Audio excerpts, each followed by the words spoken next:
All right, welcome everybody. Looks like we are live. Welcome to another episode of Sasquatch Out of the Shadows Live. I'm your host, as always, Alex Pedikov. Hope everyone's doing well on this Monday night. I know I am definitely looking forward to this. This is always a highlight of a Monday. Let's put it that way. It's always a good time to just come on here and chat about cryptozoology and Bigfoot and all sorts of stuff. You guys know the drill. So just a reminder, as always, if you haven't seen previous streams, last week we had a great show with Nash Hoover, Eli Watson, Chasing Legends. We were talking about our recent trip to Louisiana, filming an episode looking for the Rougarou. Obviously, that was a great conversation. If you want to check that out or other episodes, there's a playlist right on the channel. Just hit subscribe, share this if you like this kind of content. If you have any suggestions, any guests, anything like that, I can try my best to get some people on that might be interesting. So feel free to leave a comment. Next week, we're going to be talking to Scott Martis, who is a champ, the Lake Champlain monster researcher. So looking forward to that as well. Great shows coming up the rest of this month as well. We have Scott, we have Doug Hychek, who did Monster Quest, Ronnie LeBlanc of Expedition Bigfoot. A lot of fun shows coming up. So looking forward to that. But tonight, I'm really excited to talk to Craig Woolheater. He has always had an interest in cryptozoology. Those of you might know him from the Texas Bigfoot Conference. He's been hosting that for quite a while. We'll talk a little bit about kind of that and all sorts of stuff. But in 1994, he had a sighting of what he claimed was a Sasquatch type creature on a drive from Dallas to New Orleans. Well, driving back to Dallas from New Orleans. He co-founded the Texas Bigfoot Research Center in 1999, and in 2005, he founded Cryptomundo, which I used to read all the time when I was in high school. It's like a blog back when blogging was a thing. Really cool articles about cryptids and that sort of stuff. We'll talk a little bit about that. He restarted the Texas Bigfoot Research Organization in 2013, and he has appeared on several Bigfoot and cryptozoology television programs, documentaries, films, and as I mentioned, he's hosted the Texas Bigfoot Conference for nearly 2 decades now, which is really awesome.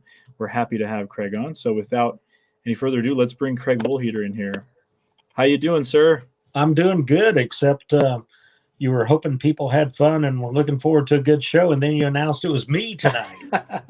No, I'm sure it'll be awesome to talk to you. Even just everybody aside, I mean, no offense, audience, but even just me, obviously I met you in person at the Cryptozoology Conference in Maine, I think in 2017. But as I mentioned, Cryptomundo was one of those sites that really got me into it back when I was in my armchair kind of days, when I was a little bit younger. So it left a big impression on me. I still sometimes when I go online, I'm like, what is Cryptomundo saying about this? Because back in 10 years ago, that was a place to go to look for this kind of stuff. Yeah, and you really made me feel old then, talking about how you used to read it when you were in high school. Yeah, it's one of those things, like I said, that got me into it. I'm not that not that young still. It's from that time where the internet was really starting to take off, and I think that's Cryptomundo definitely played a part in the cryptozoology at that time. But we'll talk more about that. Let's first start out with, how did you get interested in this subject? I know you told me it was an interest in cryptozoology, but what kind of got you into this strange, unusual field? Well, I got interested as a kid, which going way back to the Stone Age, but actually, the summer that I was 9 years old, back in 1969, there was a big a flap of a local monster here, the Lake Worth monster, that was not that far from downtown Fort Worth. That the newspapers. That was the summer we first landed on the moon, on June 20th, 1969, and a week and a half before we landed on the moon, on the front page of the Fort Worth Star-Telegram, were on July 10th and July 11th, were front page stories about the Lake Worth monster. This, they called him the Goat Man, the Lake Worth monster, and my grandparents lived in Fort Worth. I lived in Dallas, but I was interested in weird stuff. So they saved me the newspapers for my scrapbook. And about a month later, a book came out by a local woman, Sally Ann Clark, that, she chronicled some of the sightings. She had been out there on the scene when things were happening, and talked to the eyewitnesses out there at the lake. And it was just kind of weird. That book was published in August of '69, but back in the day then, even in newspaper clippings back then, they would list the people's name and address, for stuff like that. They, and in the front of the book was her home address and her home phone number. So it was a really different world. But this creature was generally thought to be, the most witnessed, like a local flap of a single creature, as far as they knew it was. I mean, it was the descriptions didn't really vary for that, but that summer there were hundreds of people saw this thing out there, including law enforcement, and just the area where it happened at back in the day was just kind of like a lover's lane area there, where the teenagers would go out there and park and drink but now it's been taken over by the city of Fort Worth, and it's an actual it's the Fort Worth Nature Center and Preserve. They have a prairie dog colony out there. They have a herd of buffalo. And there's still lots of wild animals out there, deer all over the place, and coyotes and stuff. And so that's something that really got me interested as a kid, because that's only 2 years after the Patterson film was filmed. So I mean, that wasn't really even that widespread back then. And the term Bigfoot was only coined in '58, in Northern California. So I mean, it wasn't, it certainly wasn't called a Bigfoot or a Sasquatch. It was just a 7 foot tall, generally described with white, shaggy hair, monster on 2 legs. Right. So it fascinated me. And I read the book from cover to cover as soon as I got it. And, later on in my life, I actually got to meet the woman who wrote the book in 1999. Actually went over to her house, and she drug out like 2 suitcases, full of eyewitness, letters and drawings and photographs and newspaper clippings. I'm sure your eyes must have been like popping out of your head. Oh, sure. I mean, because this is 30 years later, and, something that was really cool as a kid. And then it became, part of my reality. The fact that, I got to go over and meet her and talk to her and see all the stuff that she had. But, after that, it died down really that, later that summer. It was really, the sightings were really July and August, really, and into September that year. But like I said, hundreds of people saw this thing.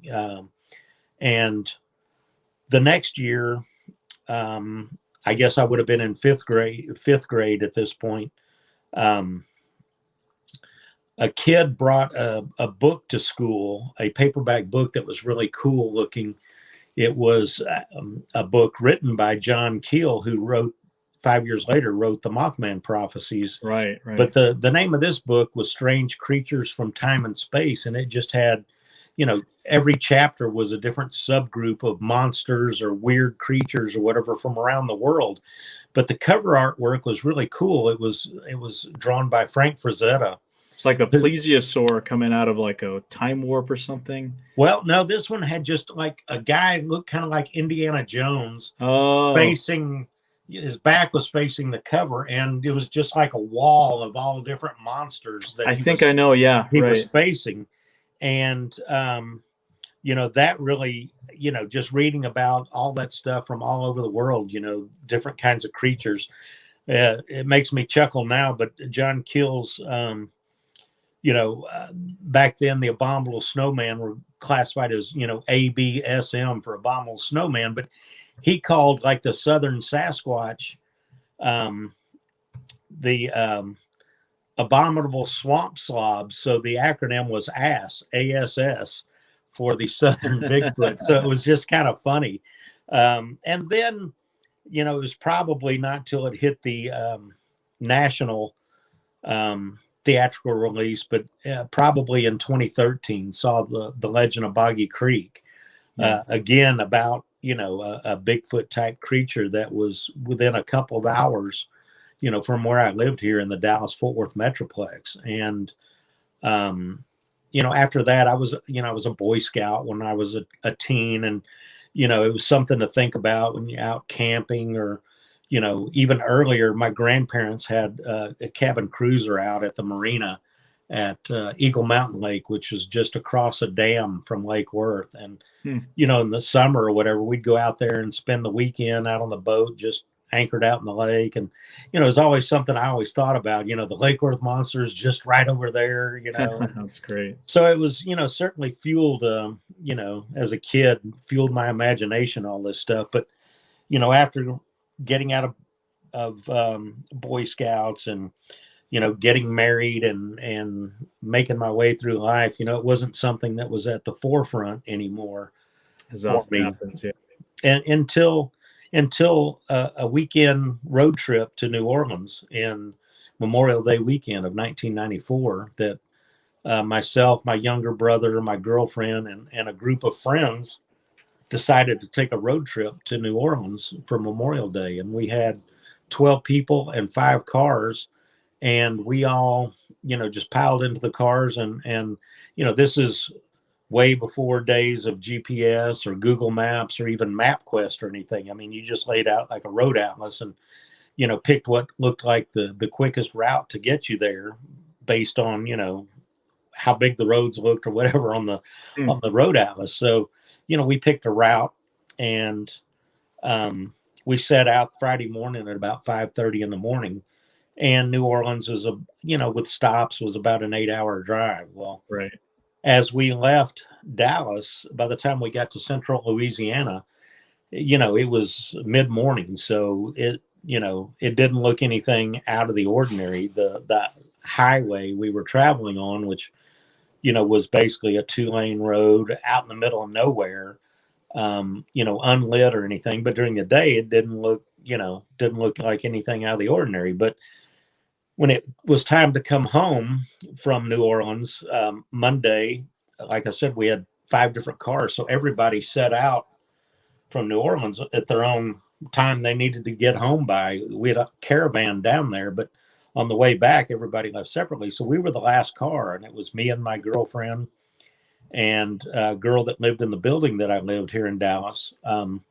She had to be at work the next morning, so she was going to sleep overnight, but we didn't leave New Orleans till about 9:00 at night.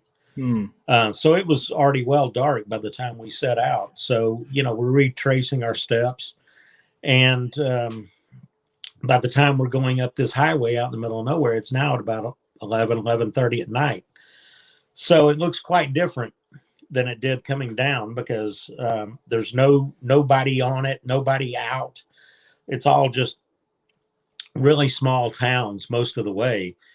And as we were traveling, probably 70 miles an hour in my little Isuzu Amigo, little SUV type thing. And I had the top rolled up because it was really nice out. It was May 30th of 94. We're traveling. My friend's asleep in the back seat. My girlfriend's in the passenger seat, and I'm driving.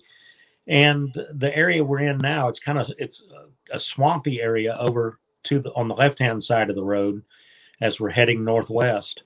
And on the right-hand side of the road, there was just like a tree line that was about 30 feet out from the roadway. So as we're driving now about 11:30 at night, in my headlights, about 15 to 20 feet off the right of the road, we catch a figure, about halfway between the edge of the road and the tree line. And we, at say 70 miles an hour, we probably saw it no more than 7 or 8 seconds as we're driving. But, as we get closer, you see more detail. And, it was fairly tall. I would say approximately 7 foot tall. It was covered with hair. The hair appeared to be gray in the headlights, and it kind of slumped over in front. It was kind of slumped over a little bit, hunched over, but it was actually walking. It wasn't a stationary object. It wasn't a, right.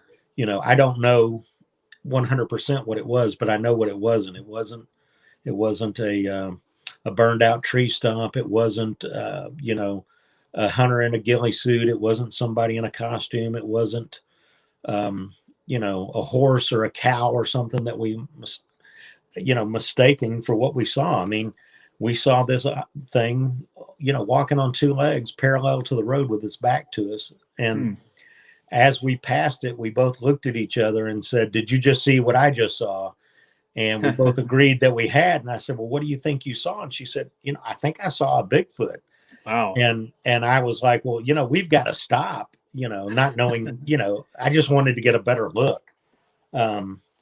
But she uttered a few choice bad words and stated that we were not stopping. So we didn't stop. About this time, we started going into a small town called Bunkie, Louisiana. Bunkie, Louisiana. Bunkie. And it's actually, not even really thinking about it at the time, but it's on Highway 71. It's a lower stretch, but Highway 71 goes from Shreveport to Texarkana and right through Fouke, Arkansas, the home of the Nice. Fouke monster and the legend of Boggy Creek. It's just, this is the area below Shreveport, from Shreveport, going down south, but it's the same highway. And, as we pulled into town, it's like 11:30 at night. I don't even know what the population of Bunkie is. It's not much, but it was 11:30 on a holiday Monday night, and there was nothing open, nothing out, nobody outside. And so we just, pulled through town. And then as we were leaving town, there was a small white church over on the right-hand side to pull off the road. So we pulled in the parking lot there. Again, nobody was there, but it had a light pole in the parking lot with a light on. So we pulled in there. My friend was still asleep in the back seat, but we pulled in there, and my girlfriend and I, talked about it for about 10 or 15 minutes about what we had seen, what we thought we had seen, But, we had to get back on the road. We were still probably almost 5.5, 6 hours from Dallas. And my friend, like I said, she had to be at work the next morning. So we got back on the road, and I really don't remember talking about it, if any, on the way home. Didn't really talk about it when we got home. This was, like I said, May 30th of 94. But didn't really even talk to family or friends. I mean, it was just something strange that happened to us, something we saw.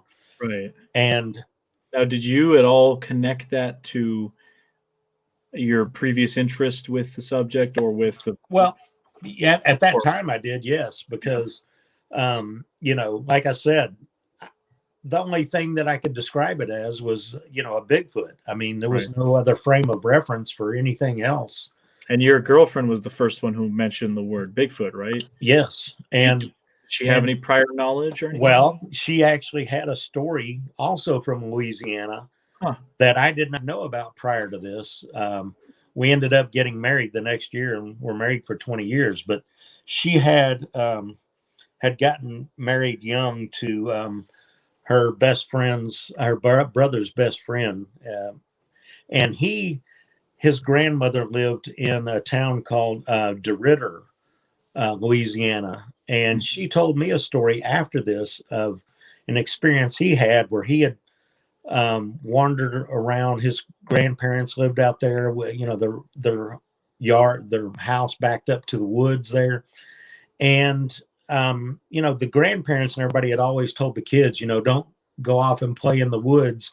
The boogeyman will get you. Well, turns out that, like I said, Bigfoot wasn't a common term here, but the boogeyman, the booger man, wild man, were all things that these kind of things were called back in the day, and not necessarily connected to Bigfoot, which, like I said, was a relatively new term.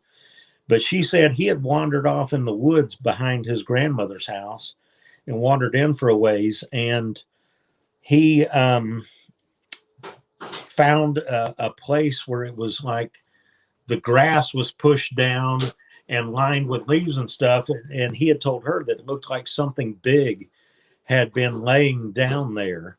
Wow. And so he kind of got creeped out because he didn't know what it could have been. He didn't see, anything or anybody, but he just got the feeling that he was being watched. And so he turned around and started going back. And as he started going back, he heard something following him. And so he picked up the pace and started running, and he could hear something running behind him. That he ran as fast as he could. He got to his grandmother's backyard, and it had, a fence around the yard. And I don't know what kind of fence,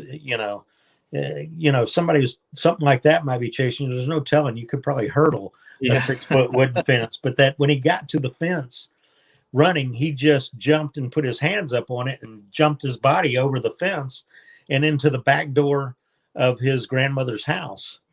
Well, he told her that as he was running, he could hear something getting close to him, actually breathing behind him. And as he jumped the fence, he said that it felt like a big hand reached out, and he could feel the air whooshing behind him as a big hand narrowly missed him. And that's the story she told me, that he ran in the house and was white as a ghost, and told his grandparents what happened, and the grandfather and another adult male went out with guns to go see what it was. And supposedly there was it had been snowing. It was in the wintertime. There was a trail of large tracks in the snow up to the fence of the house. And so that and I don't know as the crow flies how far that is from there, but that's just something that also happened in Louisiana, that she had a frame of reference for coming up with Bigfoot. But I guess he may have used that term at some point telling the story. Really interesting. So like I said, we got home, didn't really talk about it. We were just dating then, but ended up getting married the next year. And as strange as this may sound to some of the younger listeners, is it wasn't until 3 years later when I got on the internet. This is pre-internet. But the first thing I did when I got on the internet is I started looking up, history of Bigfoot and stuff down here in the South. People mostly think it's a Pacific Northwest phenomenon, but as living in the Northeast, there's reports in every state in the continental United States, continental North America, Canada, all the provinces and such, that there's a history of sightings. And so back then it was certainly very primitive internet. The BFRO may have been online at that time, because I think they went online at some point in 1995 with a very primitive website, but it was mostly just message boards and forums and such. And so went out there and trying to do my research, because I was interested in trying to find answers to what we had encountered. Right. So I started talking to people and telling about my encounter, and meeting people online, and then even following up with some of them to meet in person. And myself and another gentleman, Luke Gross of East Texas, met up in person and decided he had been involved with another research group, but wasn't along with their plans on, even way back then, trying to shoot one and kill it to prove it for science. And so he and I, so he and I started a no-kill organization, the Texas Bigfoot Research Center. And we went live back in 99 and, put up a primitive website with a report submission form, and people started submitting reports to us, and then people, started questioning us about wanting to get involved with what we were doing. So, we started taking on new members and doing organized activities, and, following up on reports that we had gotten, and trying to interview the witnesses on site if possible, but, vetting them at the very least by phone, because, there's a lot of people that want to make a joke about it or submit someone else's name and phone number and they don't know what you're talking about. But there's a lot of people that submit that they have a story that they believe happened to them. And in my opinion, there's not any, I can't think of any motivation for somebody to submit a Bigfoot sighting report with their name and email and phone number for somebody to follow up on. I mean, I just can't see how it's going to be beneficial to them, for their name, not that we release their names, and promised them anonymity, but, the possibility that somehow your name could get out that you claim you saw a Bigfoot. And, and over the years, I've talked to hundreds of people, for now over 20 years. And, there's only a couple of possibilities in my opinion. I'm going ahead and I'm telling the whole story right here without a pause. So if you have something to interject. No, I was just going to say, I mean, it's great to talk to you about this. And as I mentioned, I just was in Louisiana. I was in New Orleans. Yeah. Obviously, we were there looking for the Rougarou. And I know we had some people last week. We did a recap episode. They were listening. I know the hurricane, the remnant of it, right, Zeta kind of hit there. So I hope everyone that said they were from South Louisiana last week in the chat is okay. I know it wasn't that bad compared to some of the stuff maybe earlier in the year, but I understand New Orleans was definitely had some power outages and that kind of stuff. And yeah. Kind of crazy being there, 3 days before that, and then just it started going off. But Louisiana got hit by 3 hurricanes in a row that came through there. Only the first 2 I don't think were more than a week apart, and then this last one came through. We didn't really see any of the remnants here in Texas, even getting a lot of rain or anything. But I know far east Texas and Louisiana got a lot of bad weather and strong winds and storm damage. I remember even just leaving on Sunday, as I was getting dropped off in the airport, the Uber driver was he was saying, it's just a little late in the season for a hurricane. But I did want to say, it's funny you had your sighting going from New Orleans to Dallas. I took a road trip with my brother from Dallas to New Orleans a few years ago, and it was kind of like a crypto tour all along the way. Our first stop was in Fouke. We met up with Lyle. We hung out in Fouke for a few days. Right. We drove by Caddo Lake. We went down to the Honey Island Swamp Monster, a little bit of Rougarou. So it's I know that stretch of road you're talking about, and you're going through some pretty interesting areas. And every little town that you kind of pull off and stop in, you can find these great swamps and these amazing bald cypress trees and really spooky looking areas. Oh yeah. Caddo Lake. I was just there yesterday. No kidding. Yeah. It's just such a cool place. It's the only natural lake in the state of Texas. Every other lake in Texas is a man-made reservoir. And it's just a really cool place with, like you said, the cypress trees and the Spanish moss and the mist rising up off the water in the morning. It's just a long history of sightings in that area, Bigfoot sightings. And segueing into, let me finish up where I was about the witnesses. In my opinion, I fully believe that some of the witnesses, at least a portion of the witnesses I've talked to, are telling me their truth.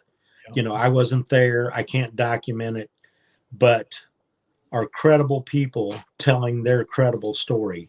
There's only a couple of instances, if somebody reports this, they could be lying, like I said, submitting a report with their buddy's name and phone number on it. That's happened before. They could be, have been hoaxed by someone else. They could be under the influence of drugs or alcohol. They could be mistaking known wildlife or people, a person. Or I think there's a percentage of those people that actually, saw what they say they saw. And, if even one of those is legit, then, there's something out there, whether it's a real live flesh and blood creature, which I believe, but there's certainly a phenomenon of people are seeing something out there in the woods, around the rivers and lakes and such. They're seeing something that's a large hairy creature on two legs. Now, Interesting. you know, people ask me all the time, what do you think it is? It's like, I have no clue. I don't think personal experience, I don't think that it's a primitive man or anything, an offshoot of whatever you believe how we got here, whether it, Neanderthal and Cro-Magnon and all those guys up the list or whatever. Right. But I believe that it's, some type of ape that's, evolved to be bipedal, walking on two legs, that is, as far as we know, at least publicly uncatalogued, undiscovered by science. I know there's all kinds of conspiracy theories out there that, the government knows about them, and it's a conspiracy. And, it takes, there's a lot of people in the government that would have to be, like in the UFO field, which I believe you dabble in that as well. A little bit. Yeah. Here and there, I kind of reluctantly put into it because of a sighting I had in Pennsylvania a few years ago. But, I've done some stuff with small town monsters and the UFO stuff, and they're actually going to film in West Virginia coming up now. But it's interesting.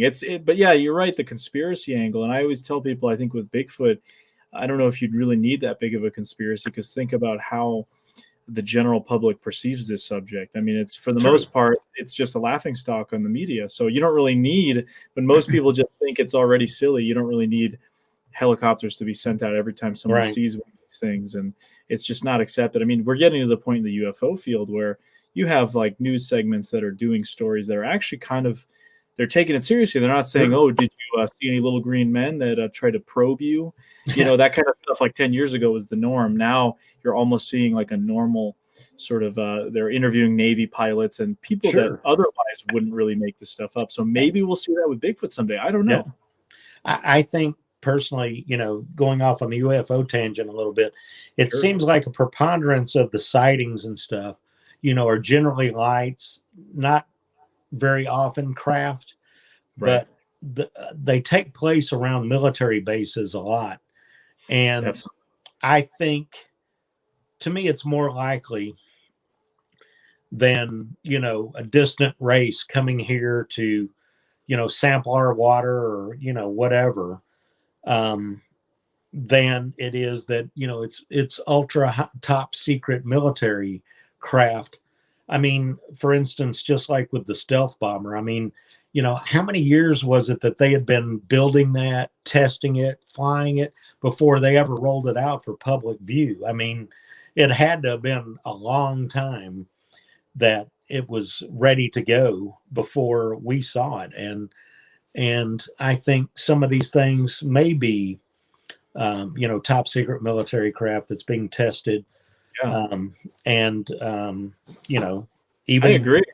Even military pilots and such, airline pilots see them. I mean, I can't imagine that, just general military personnel would have clearance for this stuff. I was just going to say that clearance. I mean, they might just keep them in the dark, seeing some. I think about drone technology, and I always tell people this. I say I saw this UFO, and it was the most amazing thing I've seen in the unusual field. And I tell people, it truly just was that, a UFO by definition of the word. That could have been some kind of government technology. All I know is it looked like nothing that I've ever seen out in the air. And my grandfather was a pilot, a commercial pilot and a military pilot. Mm-hmm. And it's just, interesting to kind of compare it to some of this sort of stuff you would expect to see.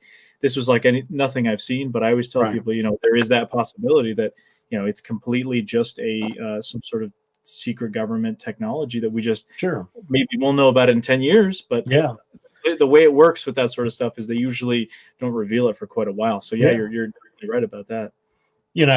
I fully, and we are going off on a tangent here, but I fully, think that there is other intelligent life out there. You step outside and look on a dark night and see all the stars out there and just think about, those are our suns to potential planets like we are.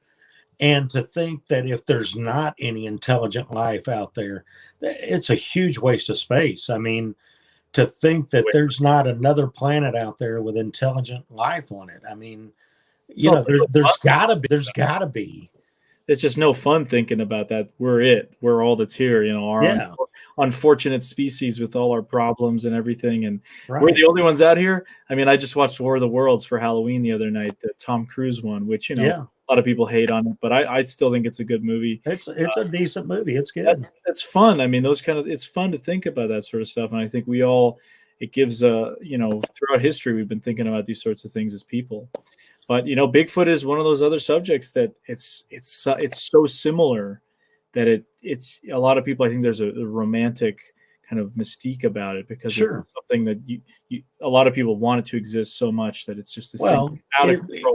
It would be the most man-like animal out there. I mean, it would have to be, to be so stealthy, would have to have intelligence. I would think more so than a monkey or a chimpanzee or a gorilla or an orangutan to be so elusive. But then again, you take, for example, when Jane Goodall first went to Africa, that it took her 18 months of sitting out there every day, knowing where they were, hearing them, but it took her 18 months of every day before she ever saw them at all. Talk about habituation. Yeah. So, I mean, that's some serious acclimation, some time put in to see the chimps. And, I just think that, these are somehow, I don't know, I know there's, Dr. Meldrum is the Gigantopithecus, theory that they're, an evolved or whatever, Gigantopithecus. Cliff Barrickman thinks the Paranthropus, as well as Orrin Coleman. I just don't know. I mean, I know I've had a contact that I worked with for a while that told me a story that his brother-in-law was a supervisor for game wardens here in Texas. And so he asked him one time, what's the official word on, Bigfoot? And his brother-in-law asked him, on the record or off the record? And he said, well, off the record. He said, they're there. We know they're there. There's nothing we can do about it. We can't control them, contain them, and we can't let the public know. Because, imagine not only the implications to industry, like the timber industry would make the spotted owl look like a mosquito. I mean, but, the outdoor recreational, there's no parents or Boy Scouts going to go camping in the woods if they, have an inkling that there are. It's been declared they are there. 8-foot, bipedal apes running around in the forest, national forests and such. Nobody... you'd get a whole bunch of Bubba rednecks probably that want to go out there and shoot one, which, is dangerous there, with people out there, running around with guns, shooting at anything that moves to try and kill one. But, so I can kind of see that. But the thing about the conspiracy angle is, if a game warden knows, you don't have like, the guys that were astronauts and, top Navy people or whoever, that's easy to control them and say, if you were to spill word, your pension would go away or whatever, you'd be, persona non grata, but if you got game wardens running around out in the parks, that know about it, they get reports. I've talked to them before. They get, at state parks and such here in Texas, they get people that report seeing stuff all the time to them. But, it's so interesting just hearing that sort of thing. And like you said, I mean, you don't need this, I guess, overarching conspiracy, but it's similar kind of to the mountain lion thing here in the East. Sure. With the outdoor community and all that stuff and people not wanting to be scared. It's almost like it's fine for people to just be out there. And most people, as we said, either don't take the subject seriously or don't really know anything about it. So, I mean, you deal with people that run into things that maybe have a sighting. That's still a small percentage of society, right, that you have to deal with. And there's us folks that are into this, that are searching. We're like the kind of the small numbers out there. It's a different thing to have it a general, well-known fact that maybe there are these things out there. As you said, it would affect so many different industries, and the Boy Scouts would pretty much be, as an organization, toast right away. People would be scared. It would be like a monster is suddenly in our midst. I think it would open a lot of interesting scientific opportunities, of course, but still, they probably feel that the public is best left in the dark, and you just deal with those people that have seen it and just kind of brush up under the rug. Yeah, brush them off. I mean, you know, but seems to like to take that road. You know, like I said, I've talked to many people, and some very credible stories. An older gentleman that I met, you know, nearly 20 years ago, told a story about when he was in college, and his college class with their professor went on a camp out at Angelina National Forest out in East Texas, down in the Big Thicket area, and they were camped out there, and you know, they heard something out messing with their packs and stuff overnight. They actually saw one of these things that came into their camp at night, and they actually, you know, cast a footprint there that was in the middle of their campsite. And that's kind of unusual, because people always ask, you know, well, if these things are out there, how come nobody ever sees one? It's like, duh, people do see them. I mean, you know, probably, I don't know, maybe 10% of the people, you know, report it.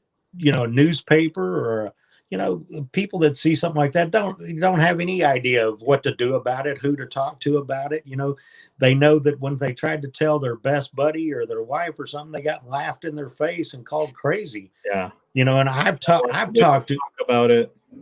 I've talked to grown men that have submitted a report on the phone that busted down crying, telling me their story, because they've never been able to tell anybody their story, or they tried to tell somebody and they were made fun of.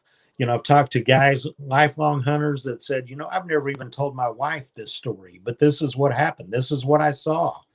And, you know, a lot of people are traumatized when they have a sighting. I mean, you know, it's certainly unexpected, and people don't have a frame of reference for what they're seeing. I mean, they're not, you know, most of the people, it's not Bigfoot researchers and that are out there that are seeing Bigfoot for the most part. I mean, it might happen, but you know, most of them are accidents. I think it's an accident on the Bigfoot's part that they got spotted. Or and like you had happened with the road. Yeah, you know, 7-8 seconds. I mean, I can't tell you what a Bigfoot's life is, what they eat, what they do, how many family in their family group. You know, a Bigfoot sighting usually is, you know, split seconds for a sighting. And, you know, it's just a very small slice of a window into that creature's life, what somebody witnessed. To be able to tell you that they know, you know, how they live or whatever is crazy. And, you know, but the counter to that is like with the campers, they also seem to be very curious about people as well. I've talked to people that lived out in rural communities that, you know, a wife that's washing the dishes at night in the kitchen, and she just happens to look up through the window right there and sees a big, you know, tall, hairy face up there in the window. Or, you know, somebody that has their lights out because they're watching TV or whatever, looks out their patio door and sees a large figure outside. You know, they seem to be very curious about us, yet elusive as well. You know, I think that Definitely they avoid situations where they think they may be seen. You know, people talk about them, you know, cloaking or whatever. I just think that they're masters of disguise and masters of their domain. Just like deer hunters can tell you that they may see a white-tailed deer and a split second later it's gone. Well, that's because it blends into its surroundings. You know, I've gotten reports. Determinism. I mean, they're trying to stay elusive. Something you mentioned earlier with Jane Goodall's story about how Jane Goodall spent so much time in there before she knew they were there. She could hear them before she saw one. So in that situation, those chimps were completely in control. They were in control whether or not you could see them. And I think it applies a little bit to this subject as well. And then a lot of people talk about, I know Cliff and other people talk about doing something like a campfire or music or something that creates curiosity that then maybe allows something to come in and interact, and it always seems that whatever interactions are completely on their terms and not our terms, unless it's one of those accidental, split-second road crossings or hunting kind of stories where somebody just kind of stumbles into a situation. But for the most part, it seems like that's why I think people have so hard time understanding. You can't just go out there and say, I'm going to get one today or whatever. It just doesn't seem to work that way.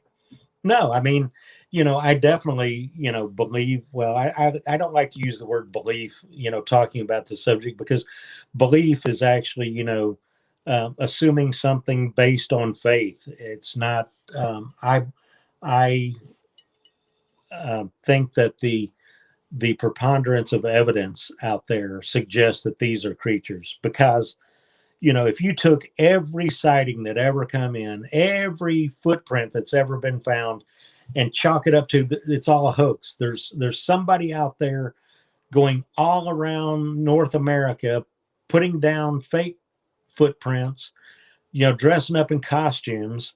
I mean, like I told my late father, who was a physics professor, who was interested, but he wanted hard evidence. But it's to me, if you want to use that word believe, it's far easier to believe to me that they're out there than there is that it's a huge hoax that's going on for, all this time. Plus, Native American legends and lore go back hundreds of years.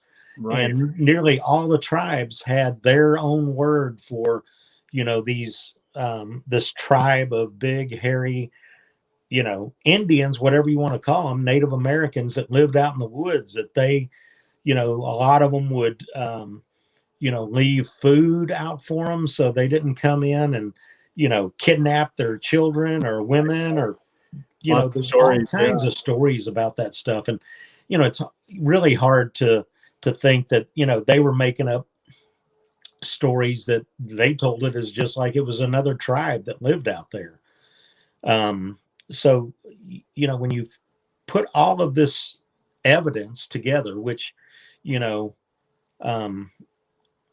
sighting evidence is not really infallible, just like, when you have a crime and some, at a store with multiple people there, and they may have different descriptions for who the perpetrator was. Right. It's, what's the term for it? I can't think of the term for it, for that type of evidence.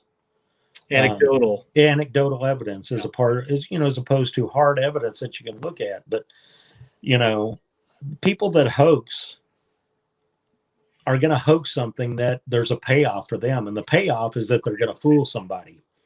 Yeah, they're gaining some kind of monetary gain. Doesn't make sense, out in the middle of the wilderness. And no, the comments brought up actually kind of just funny. But Kevin Hamilton says you'd be taking your life in your hands dressed up as a Bigfoot in a forest in Texas. Certainly, especially during deer season. Yeah. I mean, hunters, are, the credo is, only shoot what you can identify. Right. But, there's all kinds of things. There's been people that have been shot dressed up in costumes. There's been people that have been out looking for Bigfoot or whatever and have accidentally shot each other or whatever. There was a gentleman, it was, I think, in Montana or Wyoming years back, that was in a costume hoaxing people running out in the road, and he got run over and by 2 or 3 cars. And I read that on Cryptomundo, actually. And didn't survive. I mean, trying to prank somebody, and it backfired on him for sure. Yeah.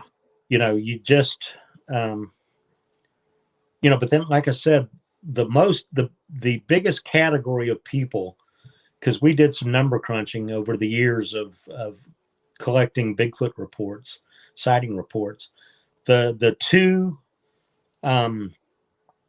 largest category of reports were submitted by outdoorsmen, hunters, fishermen, and also road crossings, which mine wasn't necessarily a crossing, but I mean, it was, on the side of the road.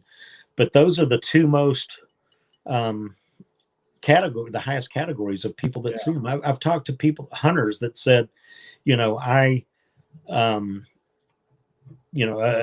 report that I remember vividly, that I investigated, was a guy that was out deer hunting along a creek, and he had seen some brush and stuff that looked like deer had been rubbing, and they probably were deer rubbings. But he heard a sound over his left shoulder, and he looked, and it appeared to him that, in some tall grass that was about 2.5 to 3 foot tall, that he saw what he thought was, a burned out tree stump.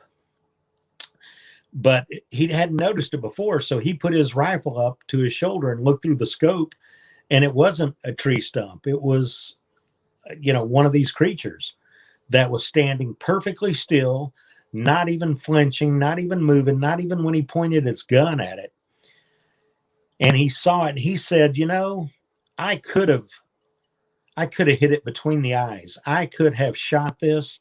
I don't know that I had enough gun to take it down, but I could have put a bullet between its eyes, but I didn't feel the need to. Number one, I couldn't make certain that it wasn't a person. I couldn't guarantee that it wasn't, even if it was not even a person in a costume, but some type of human. I imagine if you ran across a Neanderthal out there and you shot him, who knows what's going to happen, legally on that. I don't know, but yeah, but if you shoot somebody and you're out hunting, you can't just say, whoops, that was an accident. You might get manslaughter instead of a murder charge, but still, there's implications. You're right, though. It's so interesting hearing about some of those stories. I've heard that time and time again of, I saw this thing through my scope, but I would never be able to bring myself to shoot something that looked so human, whether or not they thought it was a person in a costume or not. Whatever it was, it looked human or human-esque enough that they couldn't bring themselves to pulling the trigger. How many people could look in the eyes of a great ape, an orangutan, or a gorilla, or a chimpanzee, looking them in their eyes, would be able to pull a trigger shoot one in the head? I mean, it's you see it in the zoo. It's like there's such a human-like look. Even monkeys, some lesser monkeys, you see some of them, and it's just there's such a humanness to it. But it's really interesting. Do you want to maybe take a few questions? I know there's some questions in the chat. There was a comment I did want to read though from Bomber here. It says, Craig's voice is so friggin' smooth, he's putting me into a trance. I may need to nap. And then followed up with, he could read encounter stories on YouTube and be very successful with it. Certainly has the voice for it. So there you go. If you need something else to do Bigfoot related, I guess that would work. That's kind of funny. My first ex-wife told a story. She was from Tennessee, but she had girls that she went to college from South Carolina. And they would call, this is back in the day of landlines. They would call and ask for her. And I would love to talk to them just to hear a female Southern South Carolina accent, but they would always tell her that they love, listening to my voice. I probably have a face for radio. I don't like hearing my own recorded voice, but I have heard that before.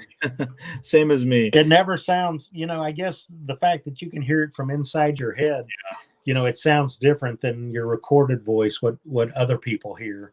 I think it's not a condition, but it's like there's something that happens when you're hearing your own voice. It sounds different for yourself. Most people don't like their own voice. I have these noise canceling headphones on, so I can't really hear a lot except for you. So luckily I can't hear myself as much, but it's an interesting kind of thing that I guess happens when people hear their own voice. But here's a good question from my good friend Stefan. He says, question for Craig. Montgomery County reports the most sightings encounters in Texas. How does that area make it such a hotspot for activity? Well, Montgomery County, and also actually, I think depends what website you look at. In our data, actually, Liberty County, which is very near Montgomery County, borders it, has a high sighting report number.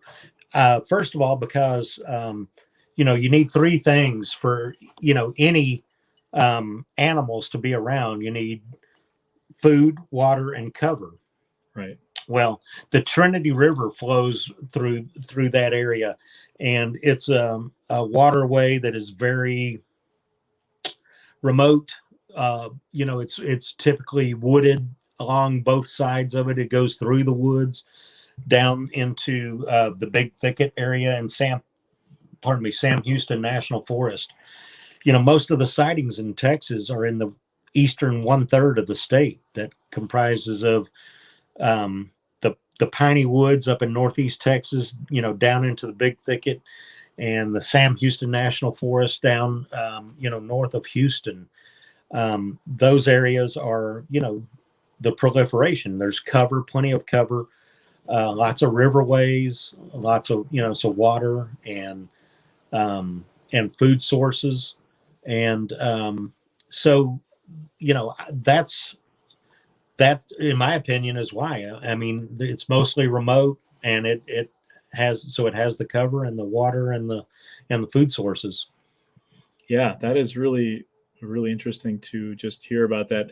What I always love about talking to people in other parts of the country is obviously such different areas. You still have similar reports coming out of them, but it makes you wonder, what adaptations you'd need. I mean, when I've had people on from Washington State versus Texas compared to the Northeast, all sorts of things. We're all familiar to our own sort of areas and what's been going on in those areas.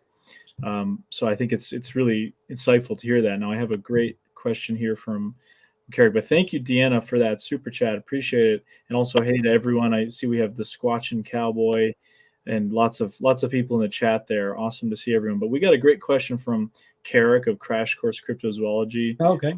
Good friend of mine. He's been on the show before. I know Carrick. Yeah, young up-and-coming guy. I think watch out for him. He's going to do some great stuff. He asked, does Craig feel that some regions of the country have more reports of hostile Sasquatch than other regions? If so, why? Well, that is, I think it may be based more on assumptions. I don't know. I mean, typically the southern Sasquatch are presented as, being more hostile, more aggressive. It may be that, the ones up in the Pacific Northwest smoke more pot. The temperature is nicer. It's not hot. Chilling. It's not hot, 110 degrees when you're covered with hair. And so maybe down here you're a little more irritable. Just like with your beard there, you might not like it down here in July. Here, your neck would be all itchy, and it'd probably make you a little cranky. I was having a tough time in Louisiana like last week with the humidity because as you can see the beard, I'm pretty hairy, so it's not great. But I like the dry heat. I don't like the humidity as much. So I can imagine being crabby out there and being, a very hairy hominid. That would not be too fun. I don't ascribe to, there's stuff going around out there on the internet. You can't believe everything you read on the internet for sure. But, there being 4 or, 8 or 18 different types of Sasquatch, I think that more than likely it may just be one species and, with regional adaptations like the skunk ape in Florida, much different terrain than the Pacific Northwest or here in Texas. I mean, and you also have Bergman's Law that states the farther away from the equator, the larger body mass you're going to have, even for the same animals. I mean, like the white-tailed deer here in Texas, may run 100 pounds, but up in Ohio and Pennsylvania, they may be 200 pounds because they have to have more body mass to stay warm in the colder climate. I mean, we get some big ones up here in the Northeast, but I've been up in Quebec, and I've seen in like November a white-tailed deer, almost unrecognizable how thick this thing was. I mean, the coat of fur that they have is that much thicker. I was like, I was shocked. Moose is another one. I mean, Alaska, they have these elk, all those things. Monsters. We have huge moose here, but nothing compared to the stuff up way north in Alaska. Right. Really interesting. But, and that's how it works. Polar bears are the biggest bears. Well, look where they live. I mean, they, farther south is, the grizzly bears, which are still huge. And then farther south are black bears, typically their ranges. And, the size of them differs, I think that's probably more what it is regional differences. I don't want to offend anybody out there, but I probably will because, all the recent, Dogman encounters, Dogman is, the first Dogman report was a DJ in Michigan made up a song, and then the Dogman reports start coming in, and now they're Dogman everywhere. Well, I don't ascribe to the fact that there's a bipedal canid out there, that there's a half man, half dog.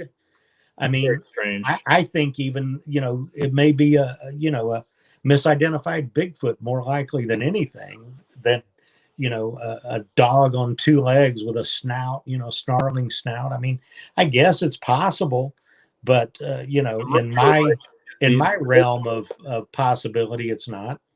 The Rougarou, I think, is that original werewolf. I mean, I love that. That's a great story. Obviously, it's much more in line with the classic werewolf sort of story of European folklore as opposed to the modern Dogman. But Chris Jarvis says hemp squatch, and probably the Pacific Northwest Bigfoot. And then Squatch and Cowboy says, I think the ones in Texas are smaller than the ones up north. Yeah, I think that's I mean, it sounds like a lot of the reports in the South, from what I've read as well, and obviously you would know better than I.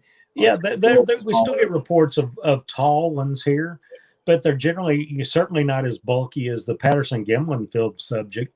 They're not that bulky. I mean, they're generally, more trim, more V-shaped, with a barrel chest, but, tapering down to a smaller waist. They're just not, big, like what you see in the Freeman footage, something big, lumbering.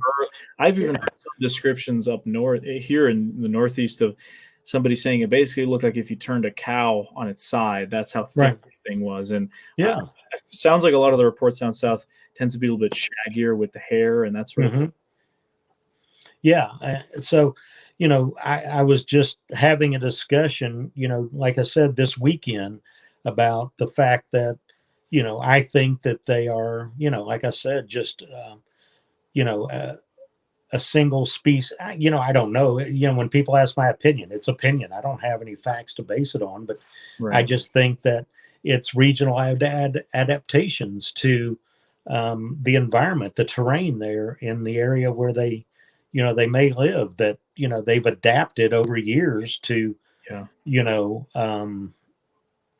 be able to, you would need, to walk down in the swampy areas down here, and, you would need to be adapted differently than in the Pacific Northwest with the redwoods or whatever. I mean, you would, your feet over time would, I think, adapt to, your hair pattern, adapt to the climate and the terrain. And I think about even around the world. I mean, people talk about descriptions in Asia, the Yeti, the Yeren, the Almasti. There's some differences. You can only imagine if one species, I mean, look at humans. We've lived in different parts of the world for so long, relatively short time period compared to other organisms, but we've adapted. I mean, some people are tall, they're shorter in areas. Skin tone obviously is regional adaptations. So you can only imagine a species like that. People talk about the Yeti with the divergent toe and that sort of thing. Well, you can go and look at, Jane Goodall's research. I mean, they named and could distinguish chimpanzees. If you went and looked at a book of 1,000 or 100 different chimpanzees or gorillas with their, a portrait of their face, you can certainly go through there and see they don't all look exactly alike. They have different facial characteristics, different hair coloring, that there's a variation there. And there's reports of, hair color variation in Sasquatch. I mean, out here in East Texas, it's typically a dark reddish brown. I mean, the one I saw, like I said, appeared gray, but that was in the middle of the night, reflecting off my headlights. But, you get black, brown, gray, silver, white, reddish brown, all kinds of different, hair colors that people report, different lengths of hair. And the first one you mentioned there with the Lake Worth monster, that's that whitish kind of color. That's something not as typical for the general reports, but there are occasionally, a few years ago, there was a sighting in Maine, of a supposed white people were Right. calling it Yeti, or in Pennsylvania, there was that Yeah, footage that came out, that and film where the caught its face as it turned around.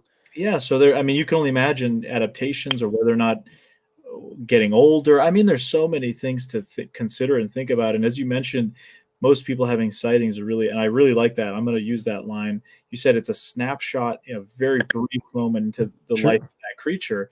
It happened to be on the side of the road at that moment. What was it doing there? We'll probably never know. You never know. Which is It really, was more than likely an accident that you saw it. It was an accident on the Bigfoot's part that yeah. wasn't planning on being any humans around, or that road. Like I said, I don't remember passing a single car on that stretch of 100 miles or whatever. I mean, I could have, but it certainly wasn't a steady stream. And this thing never looked up. Its head was kind of hunched over looking at the ground, but I mean, it was pitch black out there.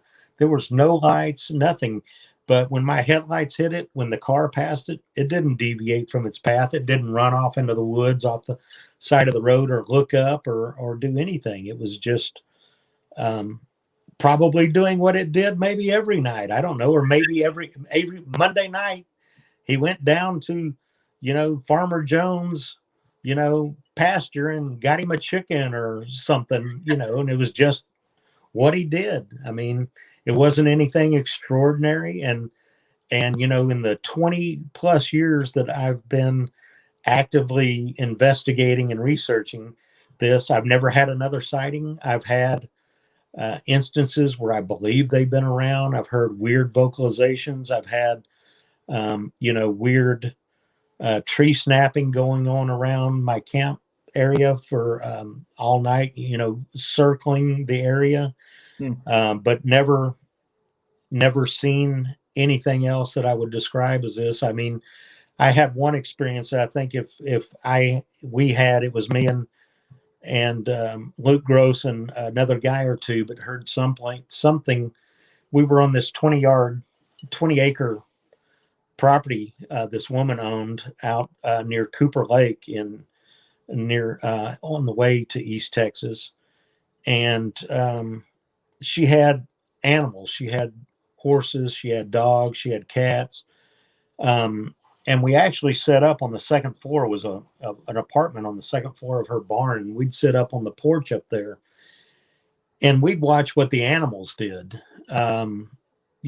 Before something would happen, strange vocalization or something, the horses would come in off the acreage and would, go into the open barn. One night we heard some weird vocalizations, and we looked out, through our night vision. It was Gen 1 night vision back in that day, pretty crappy.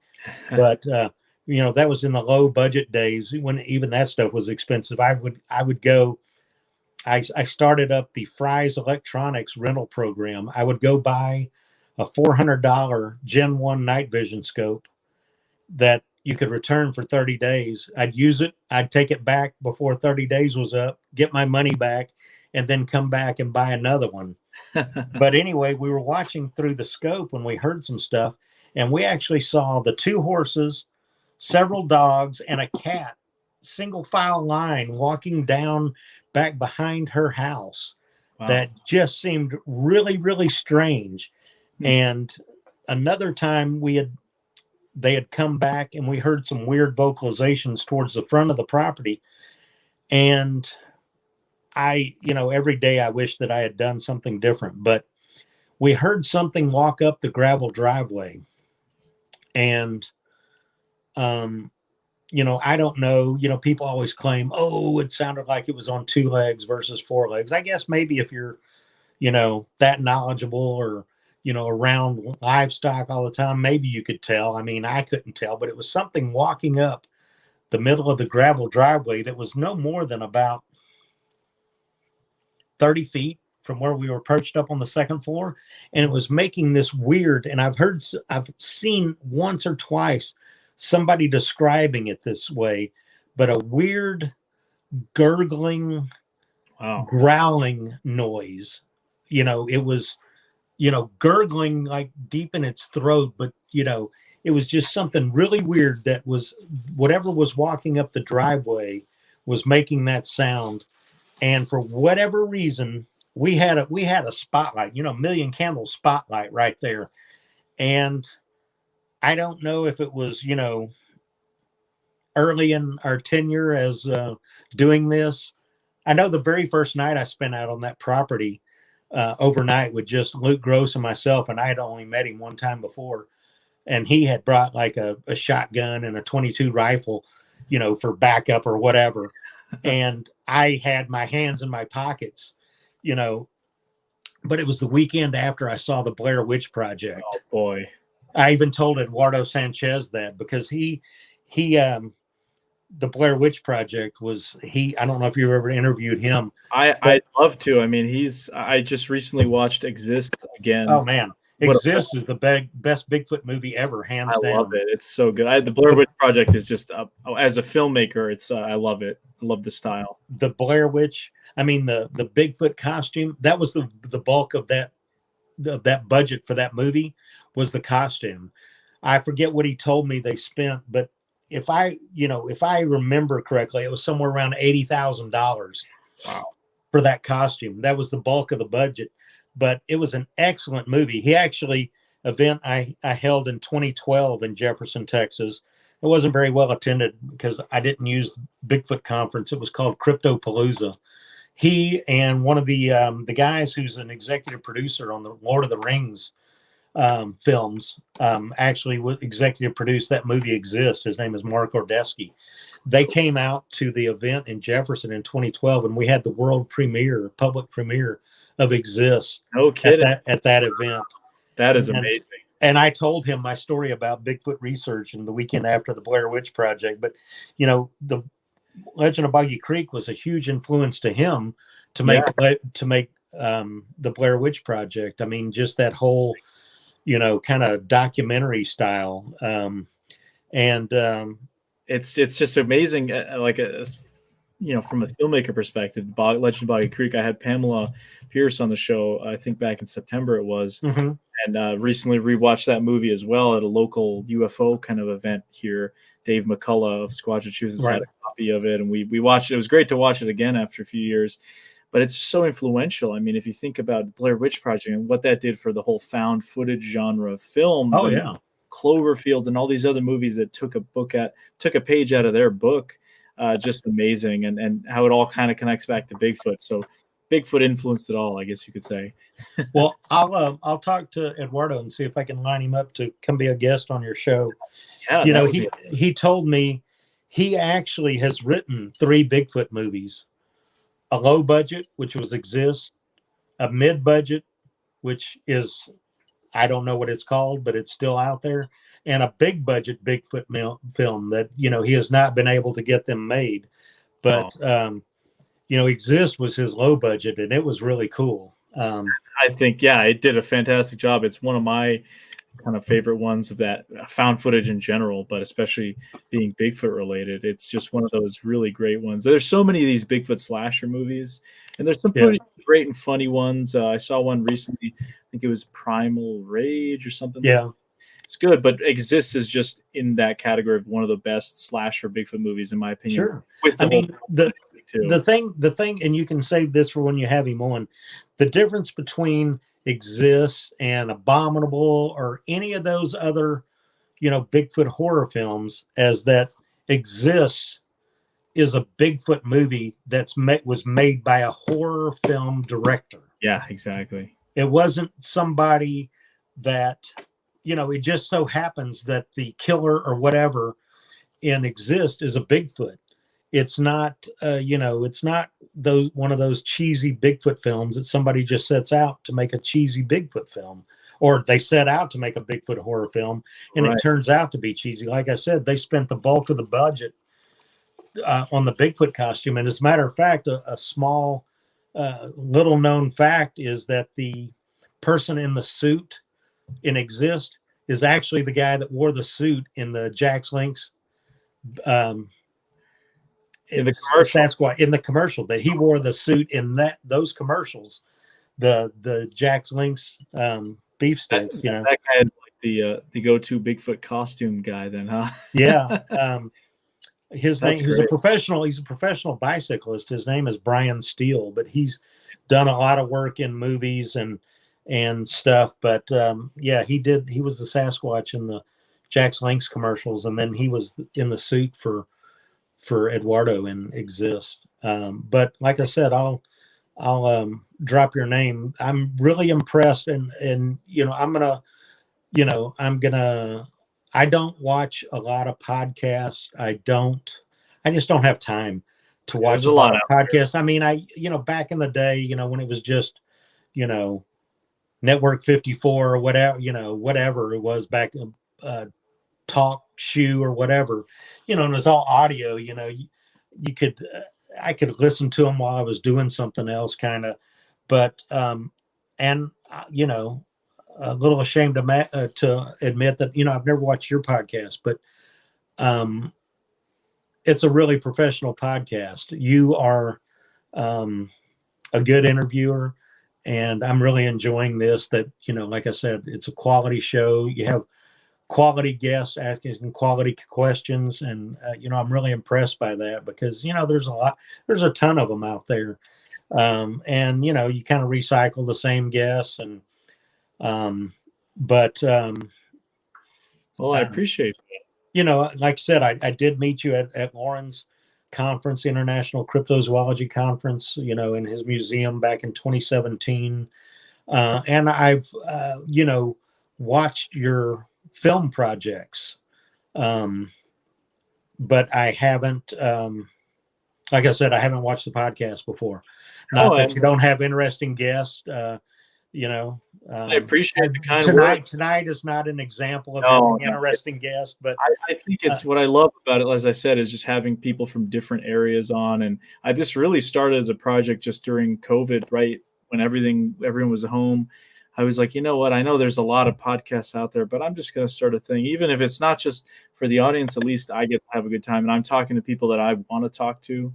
And that's all that matters for me. So, yeah, I mean, I think it's nice to have a great, engaging audience. And as Deanna says in this comment, by the way, I first saw Craig on Finding Bigfoot. I wanted to read that. Yeah, I did. I was involved with 4 different episodes. A lot of times I was just at the town hall. But in January 2014, we did go out to where I had my sighting, and we did do a recreation of my sighting. And that episode, I think, aired June or July 1st of 2014. But, went out there and filmed a recreation with Bobo. And it was a really cool experience. I've known those guys since, way before Finding Bigfoot. Met most of them at the 2003 International Bigfoot Symposium. That was Sasquatch Symposium, actually, that was in Willow Creek in 2003. Right. Back when, they were just BFRO guys or whatever. So I've known, they were friends before they were Finding Bigfoot guys. So, I mean, I've known them forever and, sincerely count them among my friends. What I've told people, since starting an organization, one of the things I like to impress upon people is that for me, 50% of Bigfoot research or whatever is the camaraderie, the people you meet, the people you network with, the friends that you make. Some of my best friends that I've ever had in life are people that I've met because of Bigfoot. And, I started my conference in 2001. I originally went to the Ohio Bigfoot Conference. I think you've been there before. Yeah, I got a chance to go for the first time in 2019. I think. Just fairly recently, but I was with a whole gang of Squatchachusetts guys. And sure, John Wilkes and Dave McCullen. John was the speaker, and we have road tripped out there, and it was a fantastic. It's just cool meeting up with all the people that from online. I mean, and so many people, like, oh, you're never going to find Bigfoot at a conference. Well, that, of course you're not. That's not the thing. It's networking and meeting people and finding out what they're doing and their successes and failures and whatever. but I went to the Ohio Bigfoot Conference in 2000, back when Don Keating hosted it in Newcomerstown, a very small town in Ohio. I mean, it was at the elementary school. Actually, and they may have used it as more than the cafeteria, but I mean, it was the cafeteria where it was. And I met people there for the first time that I had even idolized over the years, like Lauren Coleman. First time I met him, I'd corresponded, for some years with him and met him there. And even Smokey Crabtree of, Legend of Boggy Creek and Fouke Monster fame. I first met him in Ohio, and, I went up there and, I saw, enjoyed the event, was made to feel like family. I mean, wasn't treated like I was a stranger or an outsider, and just really felt at home. And so I got to thinking, there's not anything like this in Texas. I bet I could do something like this. There you go. And we went back the next year in 2001 in April, and, really started making plans. And the reason it's in Jefferson, my conference, like I said, next year will be the 20th anniversary. Wow. Is because my folks owned a bed and breakfast there in town.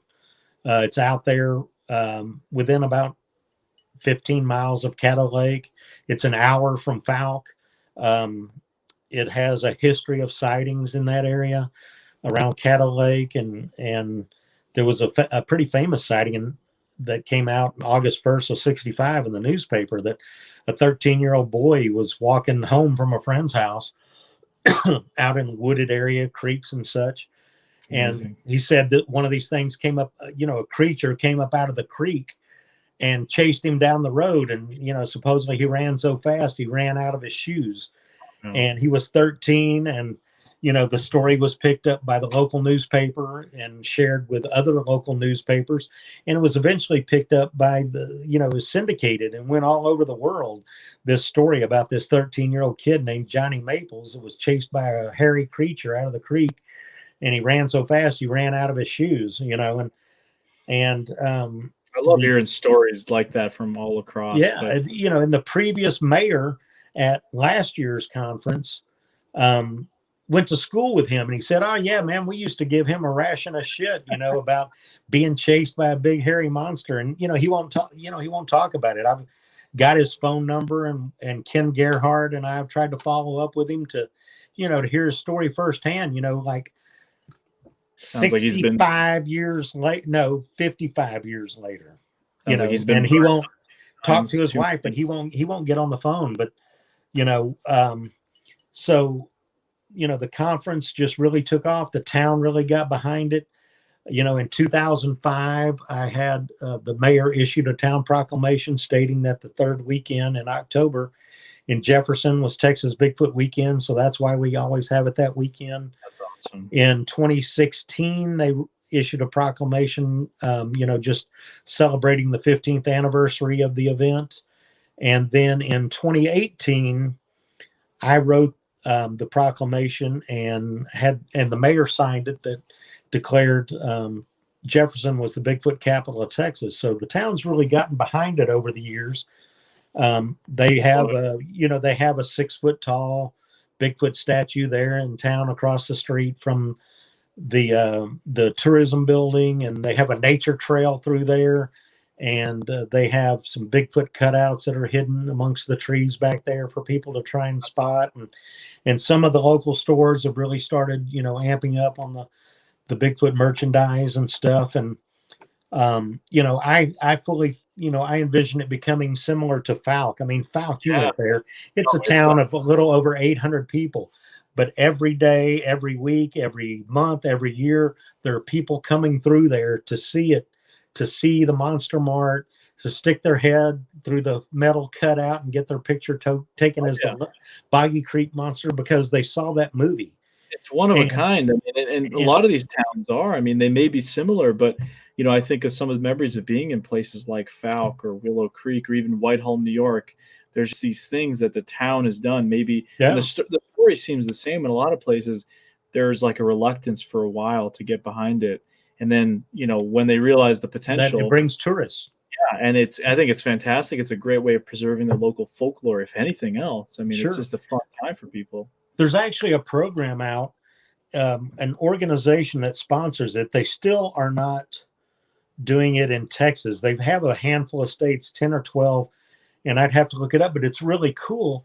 They have a Legends and Lore program where that organization will sponsor for towns in whatever states for if they have any legends and lore. And I think I'm trying to remember, they may have done one for Mothman. I'm not sure. They have done, I know, at least one cryptid, and I'm just waiting. You know, they pay for the, you know, the cast aluminum plaque and cool. to have it erected in town there, but it's still not going on in Texas.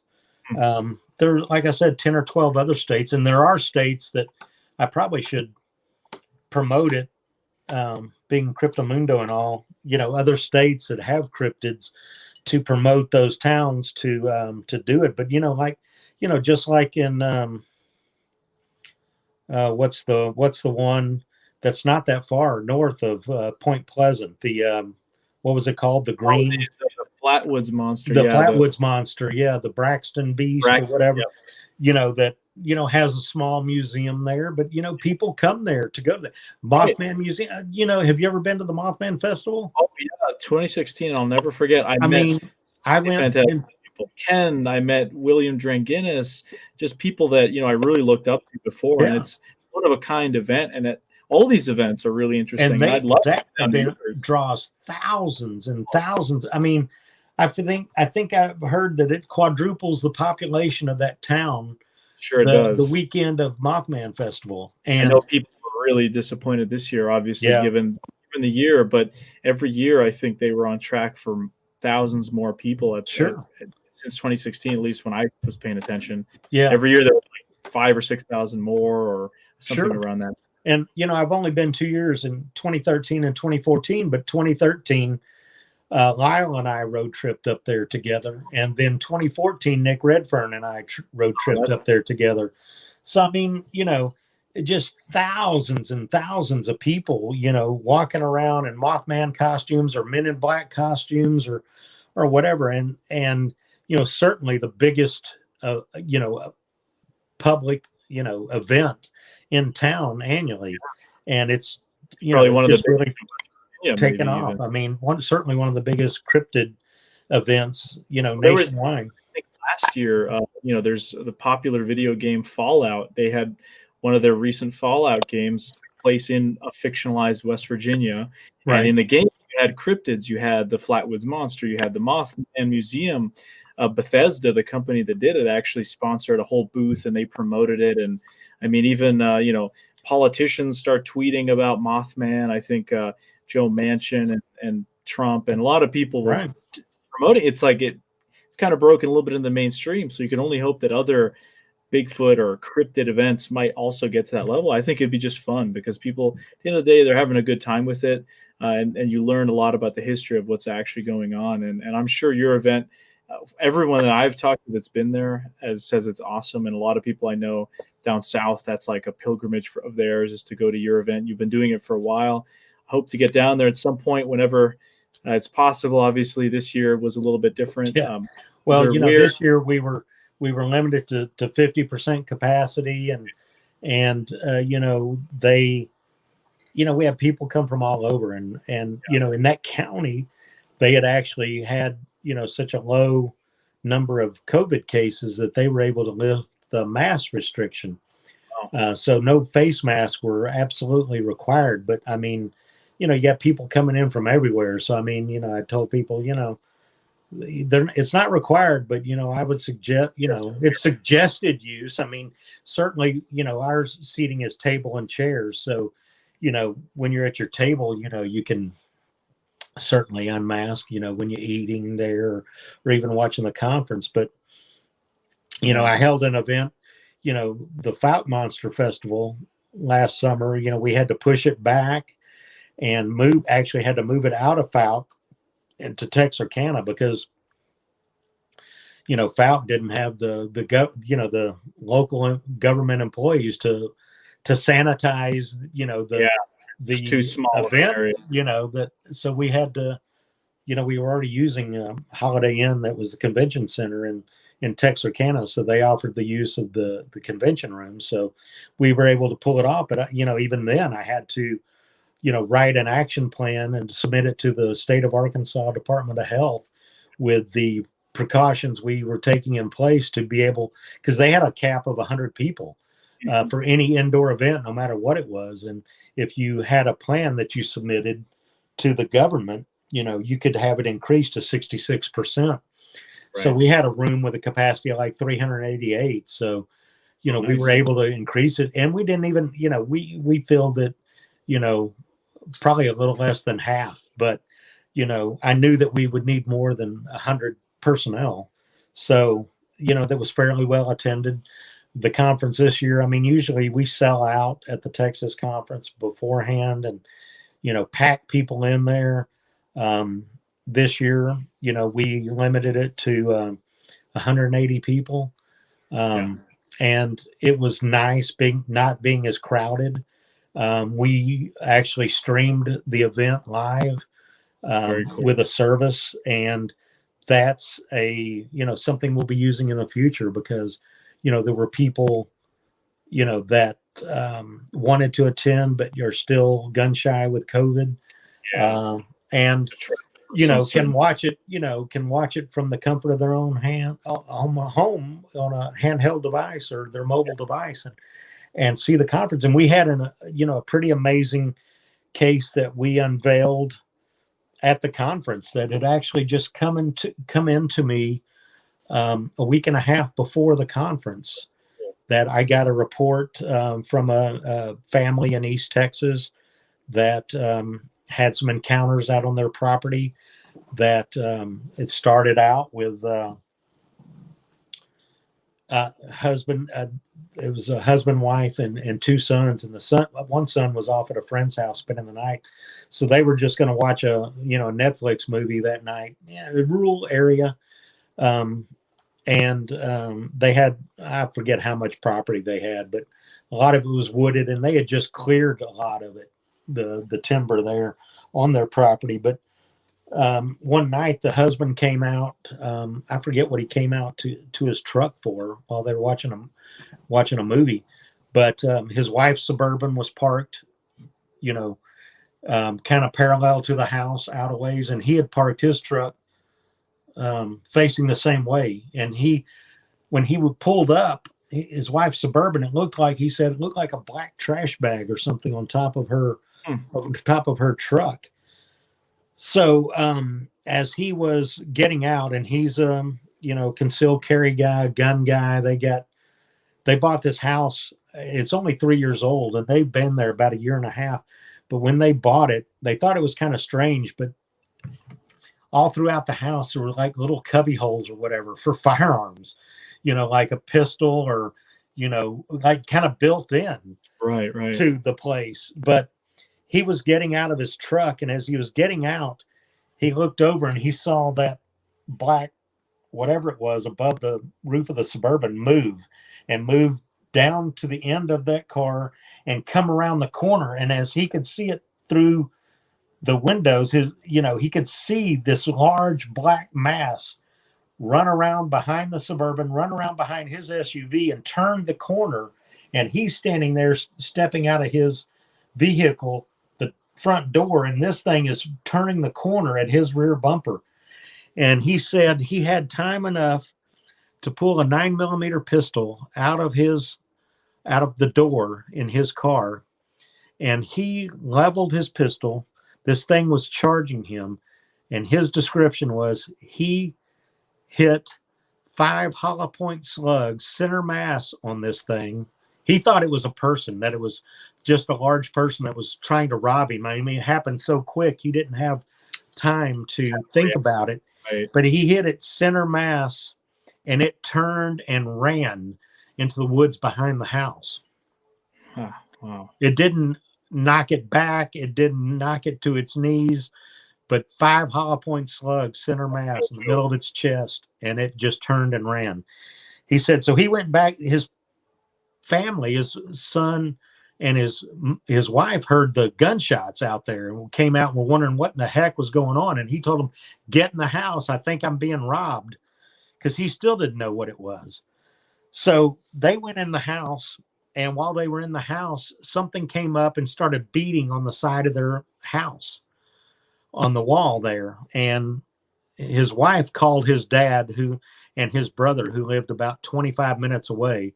Like I said, they're all hunters, gun guys. Right. And they rushed over there. Well, he came out with his rifle and a spotlight and started looking around and did not see anything. He saw 3 drops of blood on the driveway by his car. He just saw 3 drops of blood there.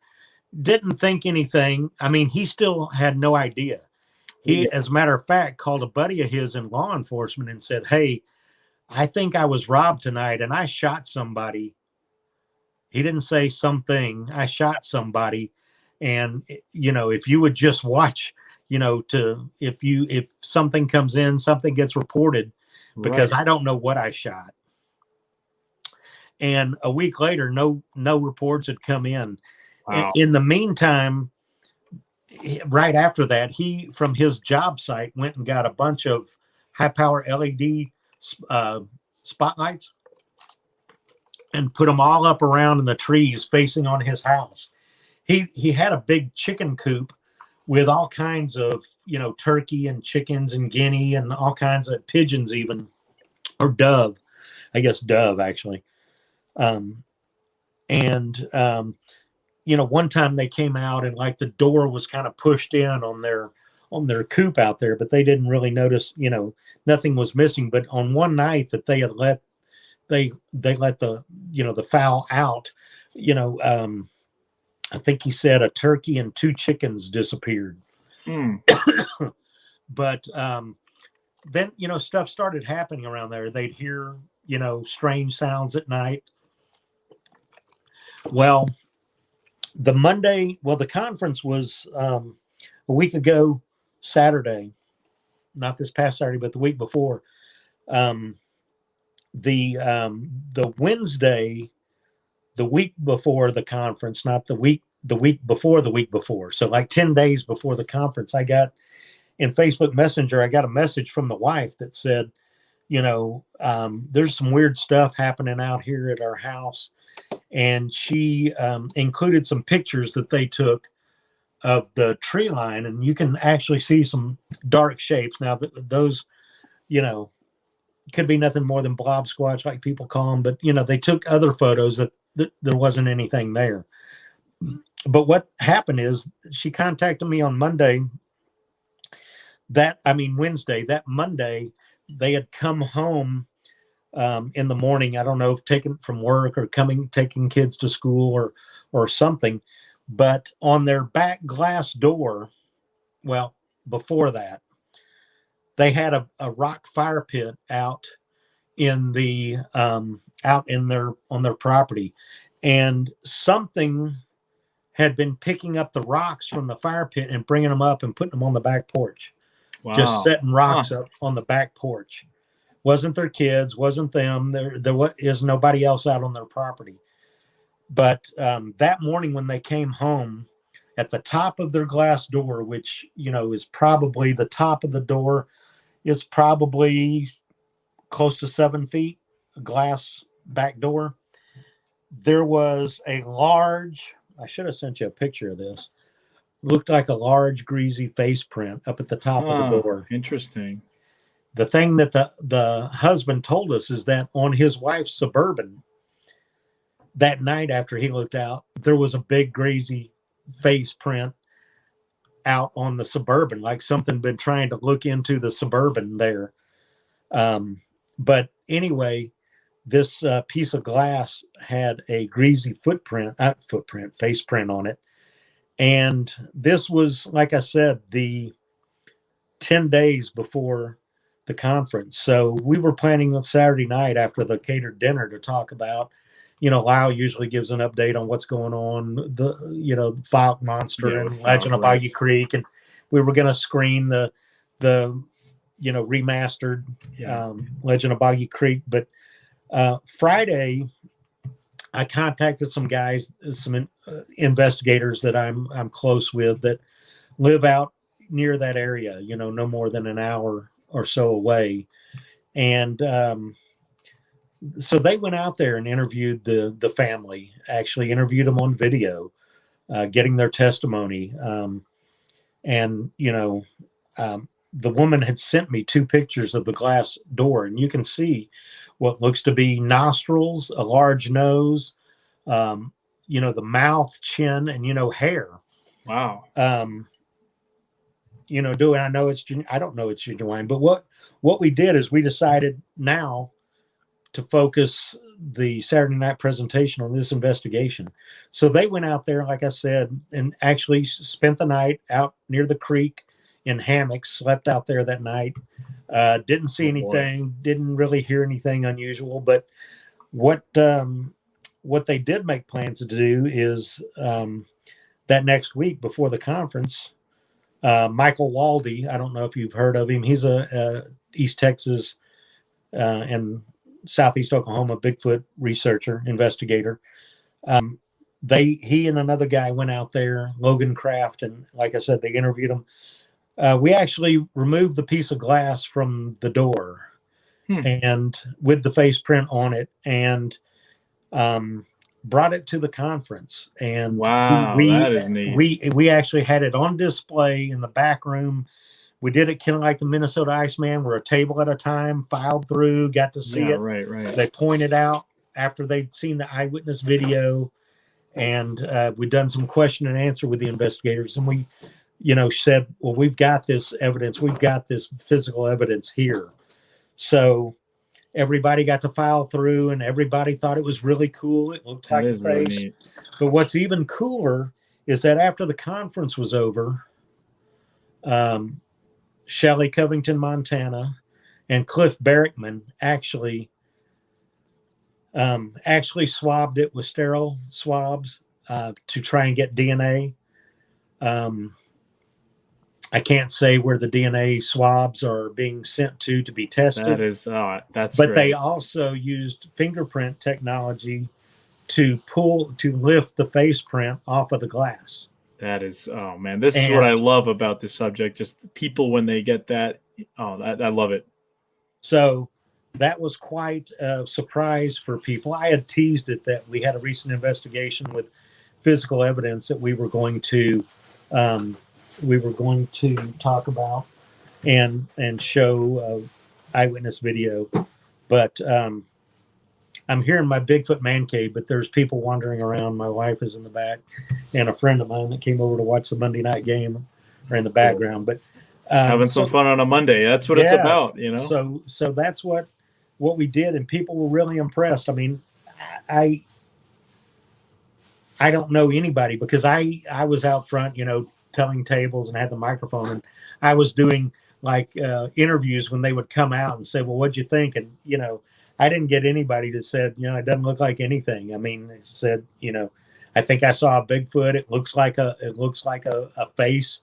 It looks like a face of what I'd envision a Bigfoot would look like, because, it wasn't human sized. I mean, we're talking about, it was about from here to the chin, but yet on this door, it was about, at least 1.5, me, even if not 2 of my face print. Very big face. My brow ridge to my chin. And, you, like I said, you could see hair impressions, in the grease. So I haven't gotten an update. Cliff has the evidence, and he's sending it off to be tested. That is really, I've heard rumors that it may be, and, I'm probably not at liberty to say, but maybe you might ask Doug Hychek about it.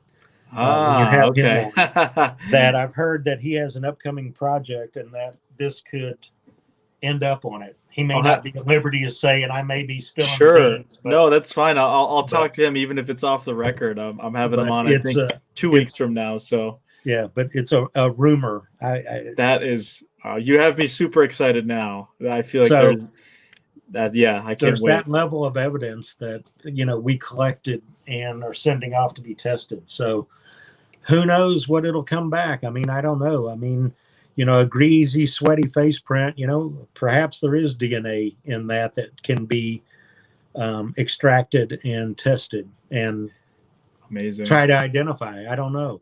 But, I love it. that was just something really cool that happened. I mean, it happened right before.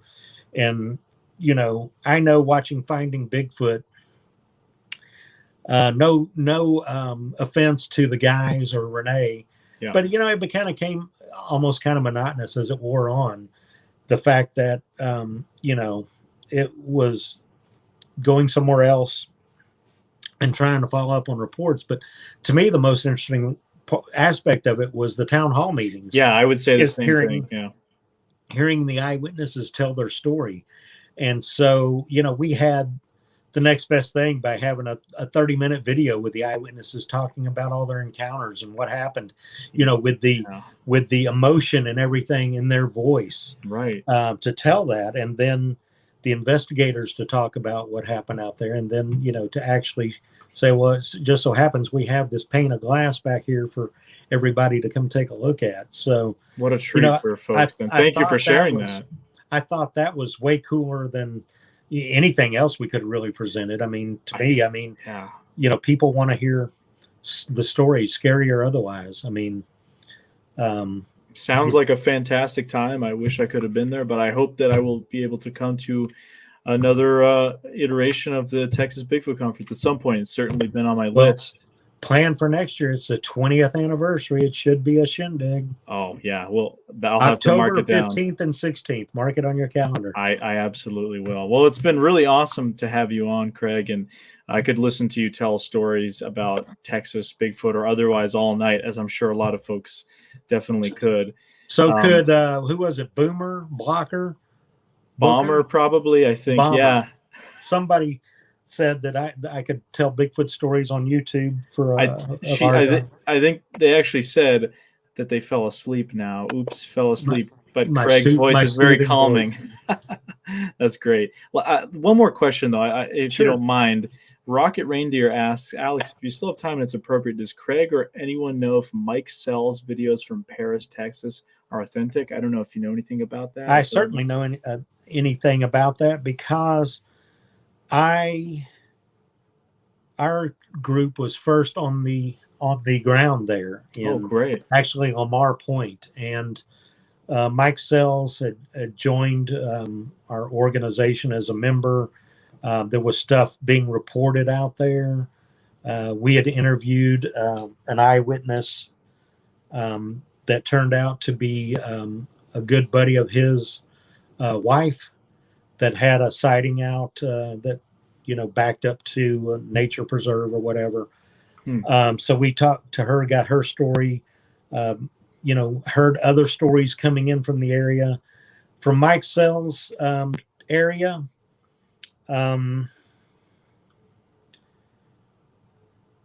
footprints were found out there that were presented to us. And I actually, having the connections, we took those footprints down to Jimmy Chilcutt. Cool. And he examined them on camera in his crime lab. I mean, where he did his, fingerprint analysis, solving crimes. We went to his crime lab, and the footprints were hoaxed. I still have a tub with the footprints in there. I think personally that any evidence that was collected on his property is suspect. Right. I've never called him myself a hoaxer. I don't know who was doing this, but then Tom Biscardi got involved. Kawani Lapsaritis got involved. A woman that's the dolphin lady that thinks dolphins and aliens, talk, got involved with them. Some of the people that got offended when we claimed that the stuff was hoax, that were members of our group, actually left and stayed there and researched on the property and, got those videos. Those were taken from a surveillance system that was set up out on his property. I'm not going to call a dead man a hoaxer, but I think the evidence is certainly suspect. Yeah, it's good to be able to determine, if something is suspect or not. I think that's an important thing. Is it just as good as it is looking at cases that you believe somebody saw the real deal? It's just as good to determine something may be hoaxed or kind of get a little bit of a conclusion, at least in my opinion. Yeah, I need to get some of those casts. Probably the best place to send them would be to Cliff's, because he's building like a wall of shame of hoaxes, known hoaxes that have been discovered, turned in, or whatever. But like I said, the videos, like the famous, fence jumper or fence walker or whatever it is, right? It shows a subject that's personally, I felt that it was Mike Sells. It's bent over at the waist, probably with a stocking cap on and dark clothes. I don't know that, but that's my opinion. Walk, down a fence line and come back, turn around and come back. And when it gets to the fence, it reaches down with one hand, whatever this is, and swings one leg over just like a person would do, stepping over a barbed wire fence. MK Davis claimed that, he had videos from there where this thing was, a barbed wire fence up to his chest, and claimed that you just stepped over the fence. Now, if, I can't correlate those two, because I can't see a Bigfoot needs to press down on the top wire of a barbed wire fence and swing a leg over and, butt first over to step over a barbed wire fence, just like a person would do. I mean, like I said, I think all those videos are suspect. One of the things that the guys that stayed out there were told is that, they made formations out on the pastures with tires, so the UFOs could signal, and they had to chain them together because the Bigfoots would try and tear the tires apart. And, they would have to drink some kind of Native American herbal tea to see the Bigfoots, for the Bigfoots to appear before them, which, sounds like maybe peyote or something to me. I don't know, to drink the tea before you can see the Bigfoot. So I don't know. I'm just relating my personal experience out there, because I spent about 2 years out there before I'd had enough. Right. It gets a little wonky, huh? And hoaxed footprints. I mean, I wasn't interested in it anymore. And like I said, some of the guys that were in our group, quit to stay and research out there and, see weird stuff and drink tea and see Bigfoots or, whatever. I don't know, but they split, and I didn't keep up with them, and I didn't keep up what was going on there, other than, I see Tom Biscardi comes out there and finds tons of footprints out on the edge of the lake. Jack Kawani Lapsaritis is out there before him, the psychic Sasquatch guys. So they got all kinds of stories. It gets a little strange. They got a female Sasquatch. They leave a piece of paper and crayons out there, and the female Sasquatch is writing letters with crayons on paper to the people that live there, or to the dolphin lady who they called her Water Woman or whatever, while she was out there, Joan something or other. You can look her up. It's really weird. Rocket Ranger says, thanks a lot. I've heard so many things from both sides on this.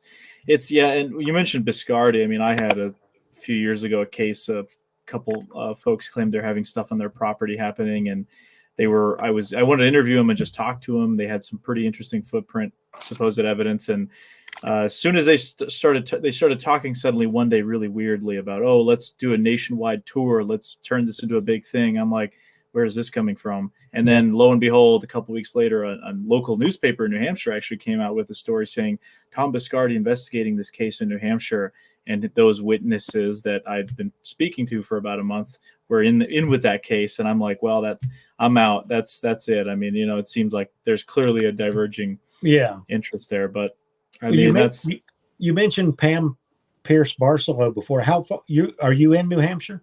Yes, yeah. How far from her do you live?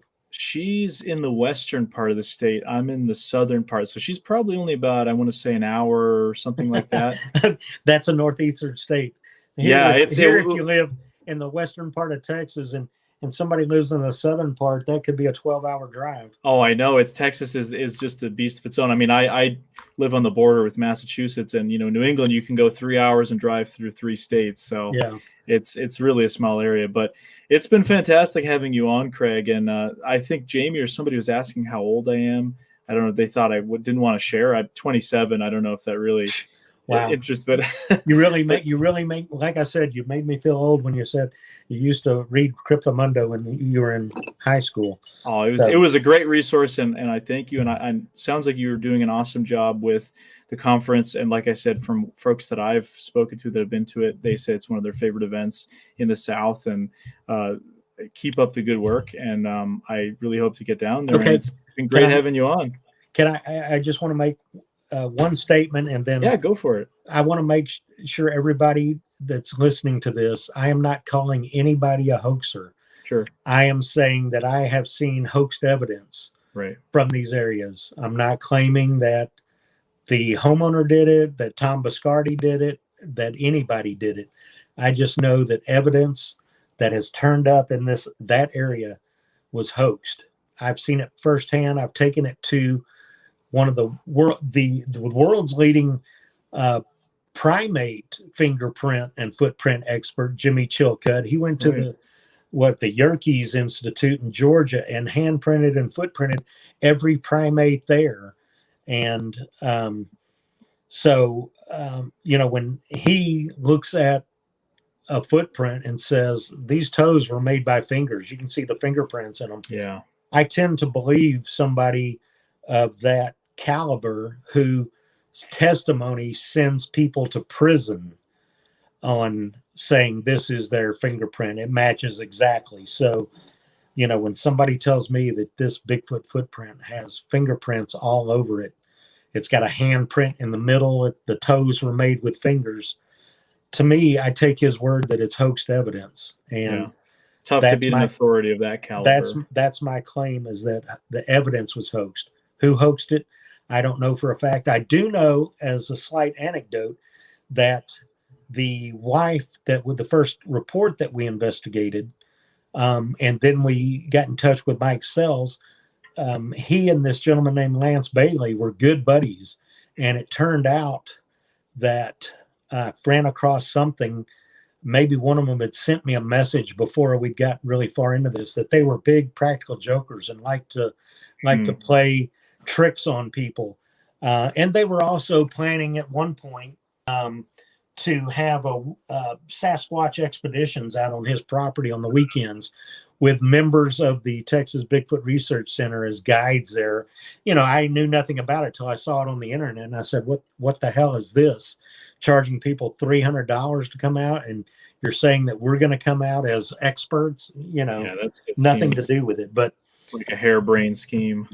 People generally don't get rich in Bigfoot research. They typically spend a lot more money than they make. Even book authors.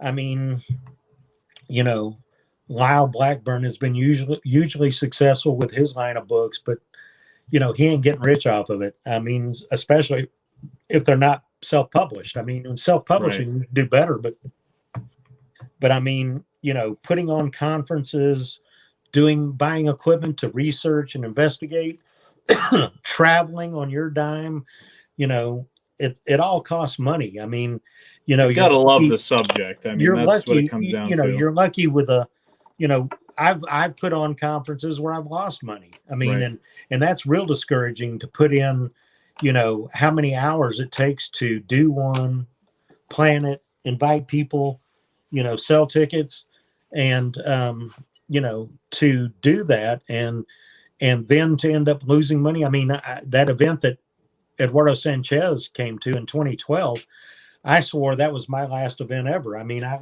lost money on that event, and even making some money on doing a conference.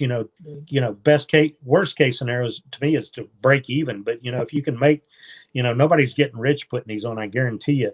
And if you figured out your hourly rate at what you were making to spend hundreds, if not thousands of hours putting one of these on, would be very, very disappointing.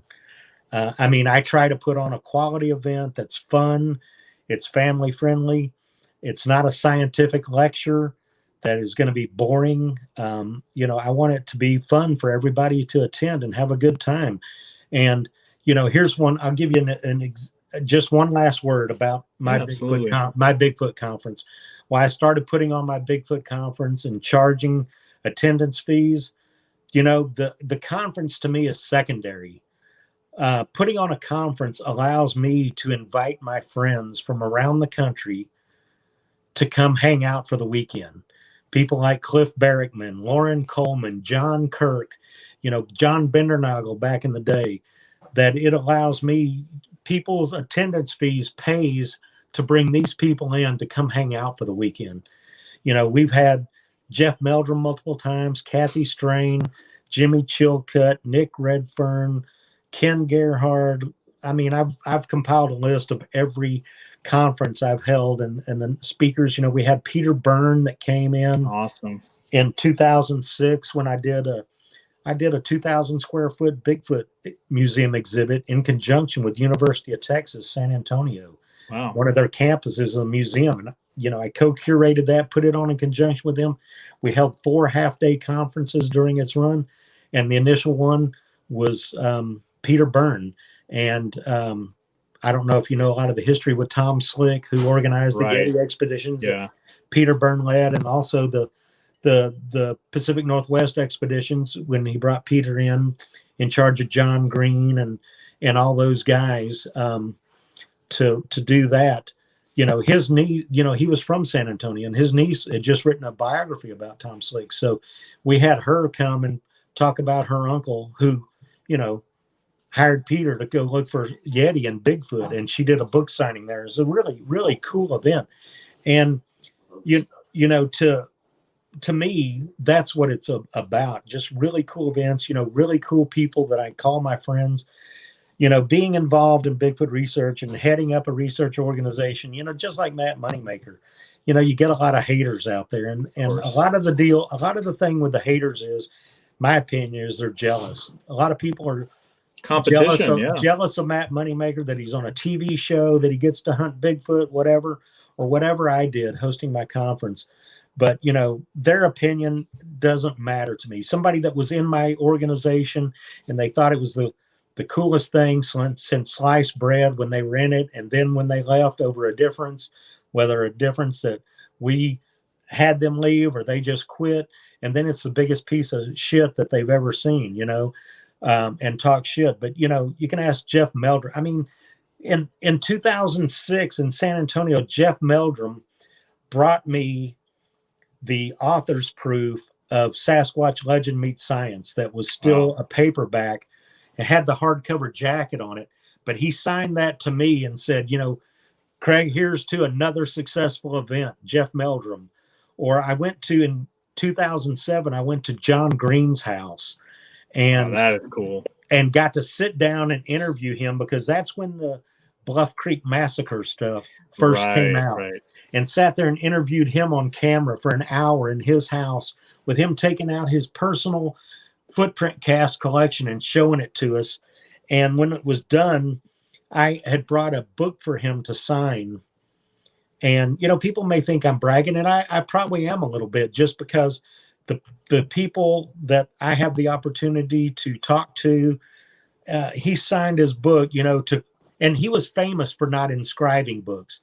He would sign a book, John Green, but he didn't personally inscribe them. But he wrote this, to Craig, my friend and colleague, John Green. And I saw that, and I was just like, pardon my French, but holy shit. Yeah. That's the coolest stuff. I mean, that, like you said, I think even going back to what you were saying earlier, the people you get to meet, some of the same with me, some of the best people I met have been through this, and the networking, and not even in a professional sense, I guess. Yeah, you're networking with people that have some incredible skill sets that, if you were to ever, like in your case, come across a piece of potential evidence that you'd be able to turn that over.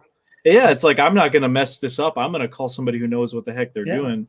And that's so cool. And that's what I love about this subject. And like I said, it just turned out with that face print on the glass, if that's what it is. Cliff was there, to get DNA samples and to lift it off the glass using fingerprint techniques that they've used on finding Bigfoot with handprints on glass doors or whatever, to actually lift that off and have, because we were going to try and buy the glass from the homeowner, but as it was, we lifted the print off and they took it, gave it back to them, put it back in their door. I mean, it's just awesome. I mean, that kind of stuff. Yeah.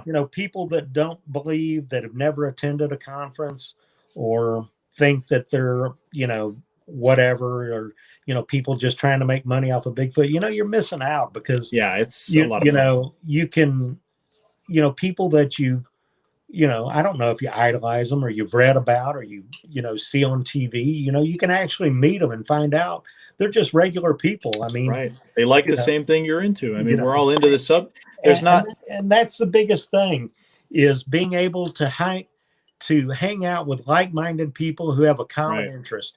It doesn't get any better than that, my opinion. I agree. I think that's part of it. And there's not that many places where people who are into these kind of things can congregate.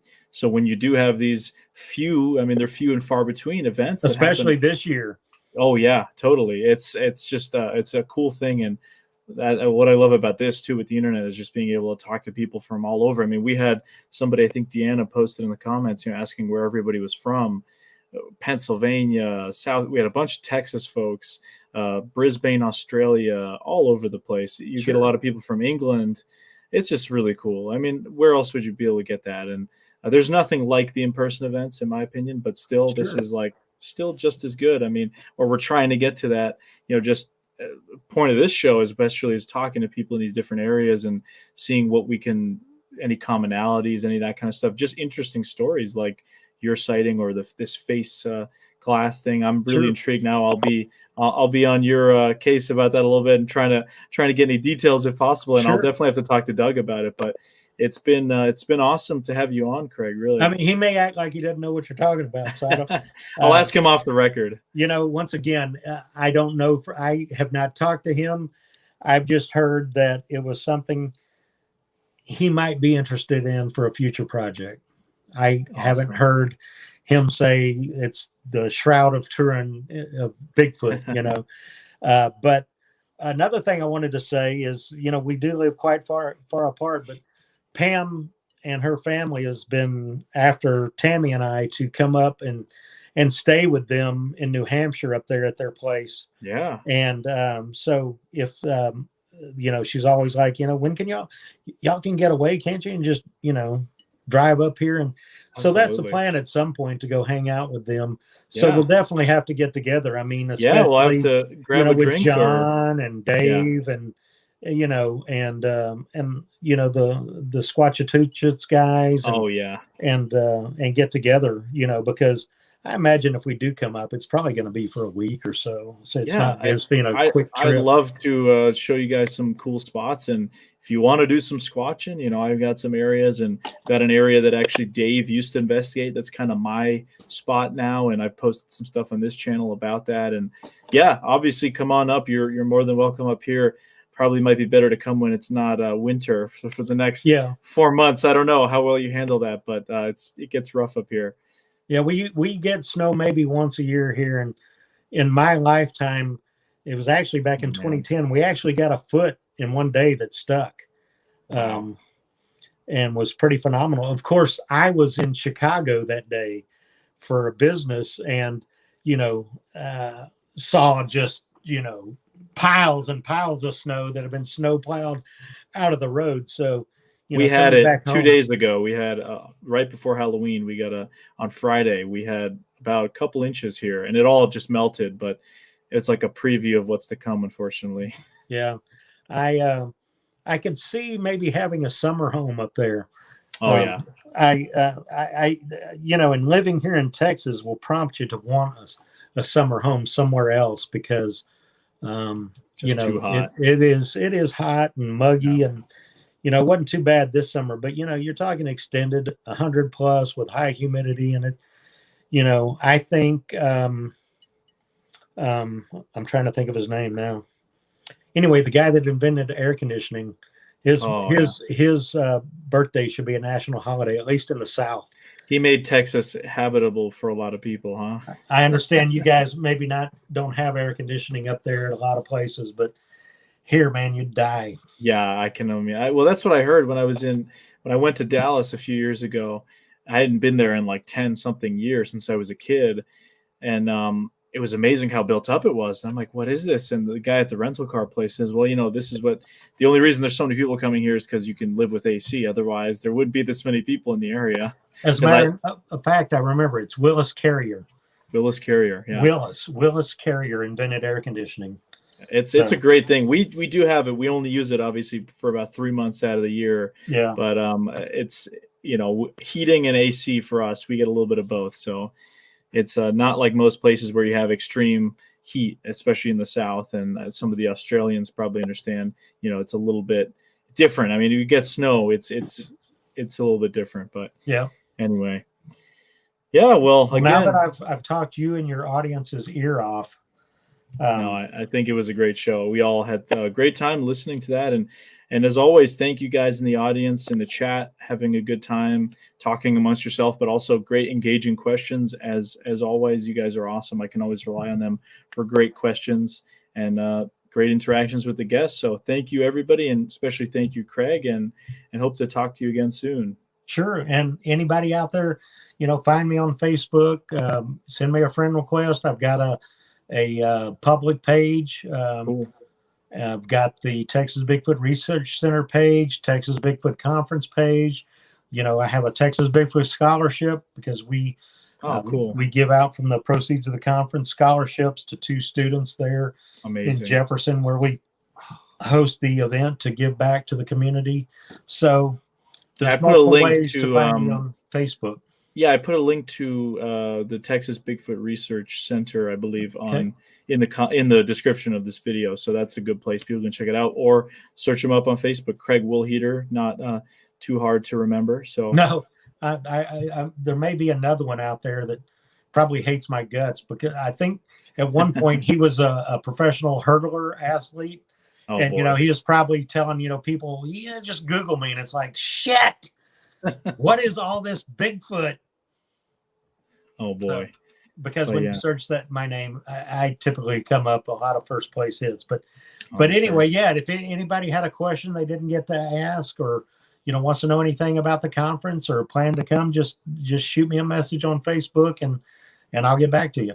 Very approachable guy, and we appreciate your time, Craig. And thanks again, everybody in the chat. And remember, next week we will be having on Scott Martis. We're going to be talking aquatic cryptids, Champ, a little bit different stuff than what we usually talk about, but those that have watched the show know Champ is one of my favorite cryptids. So make sure you ask Scott about a case from the 60s about the Pensacola sea monster. Yeah, I think he just did a show about that recently. Okay, he's great. It's a very cool story. That is. Oh yeah, I think we're going to talk about Altamahaha a little bit. Champ is his big thing, but he's done a lot of stuff in the South too, and he's a fantastic researcher. I got to interview him in 2017 for On the Trail of Champ, and right. It's now we have we actually have a Lake Champlain zoological inquiry group that we started with Carrick and some other folks, where we're going to be doing some research and expeditions in the future, hopefully, and be able to come up with something. So we'll kind of stick it to the wall and see what happens. Well, there's, and coming up with High Check, he's got lots of stories, doing Monster Quest. They, it got kind of, it got to be giant sewer rats or giant alligators. They, they kind of ran out of stuff, but Monster Quest was certainly a quality show.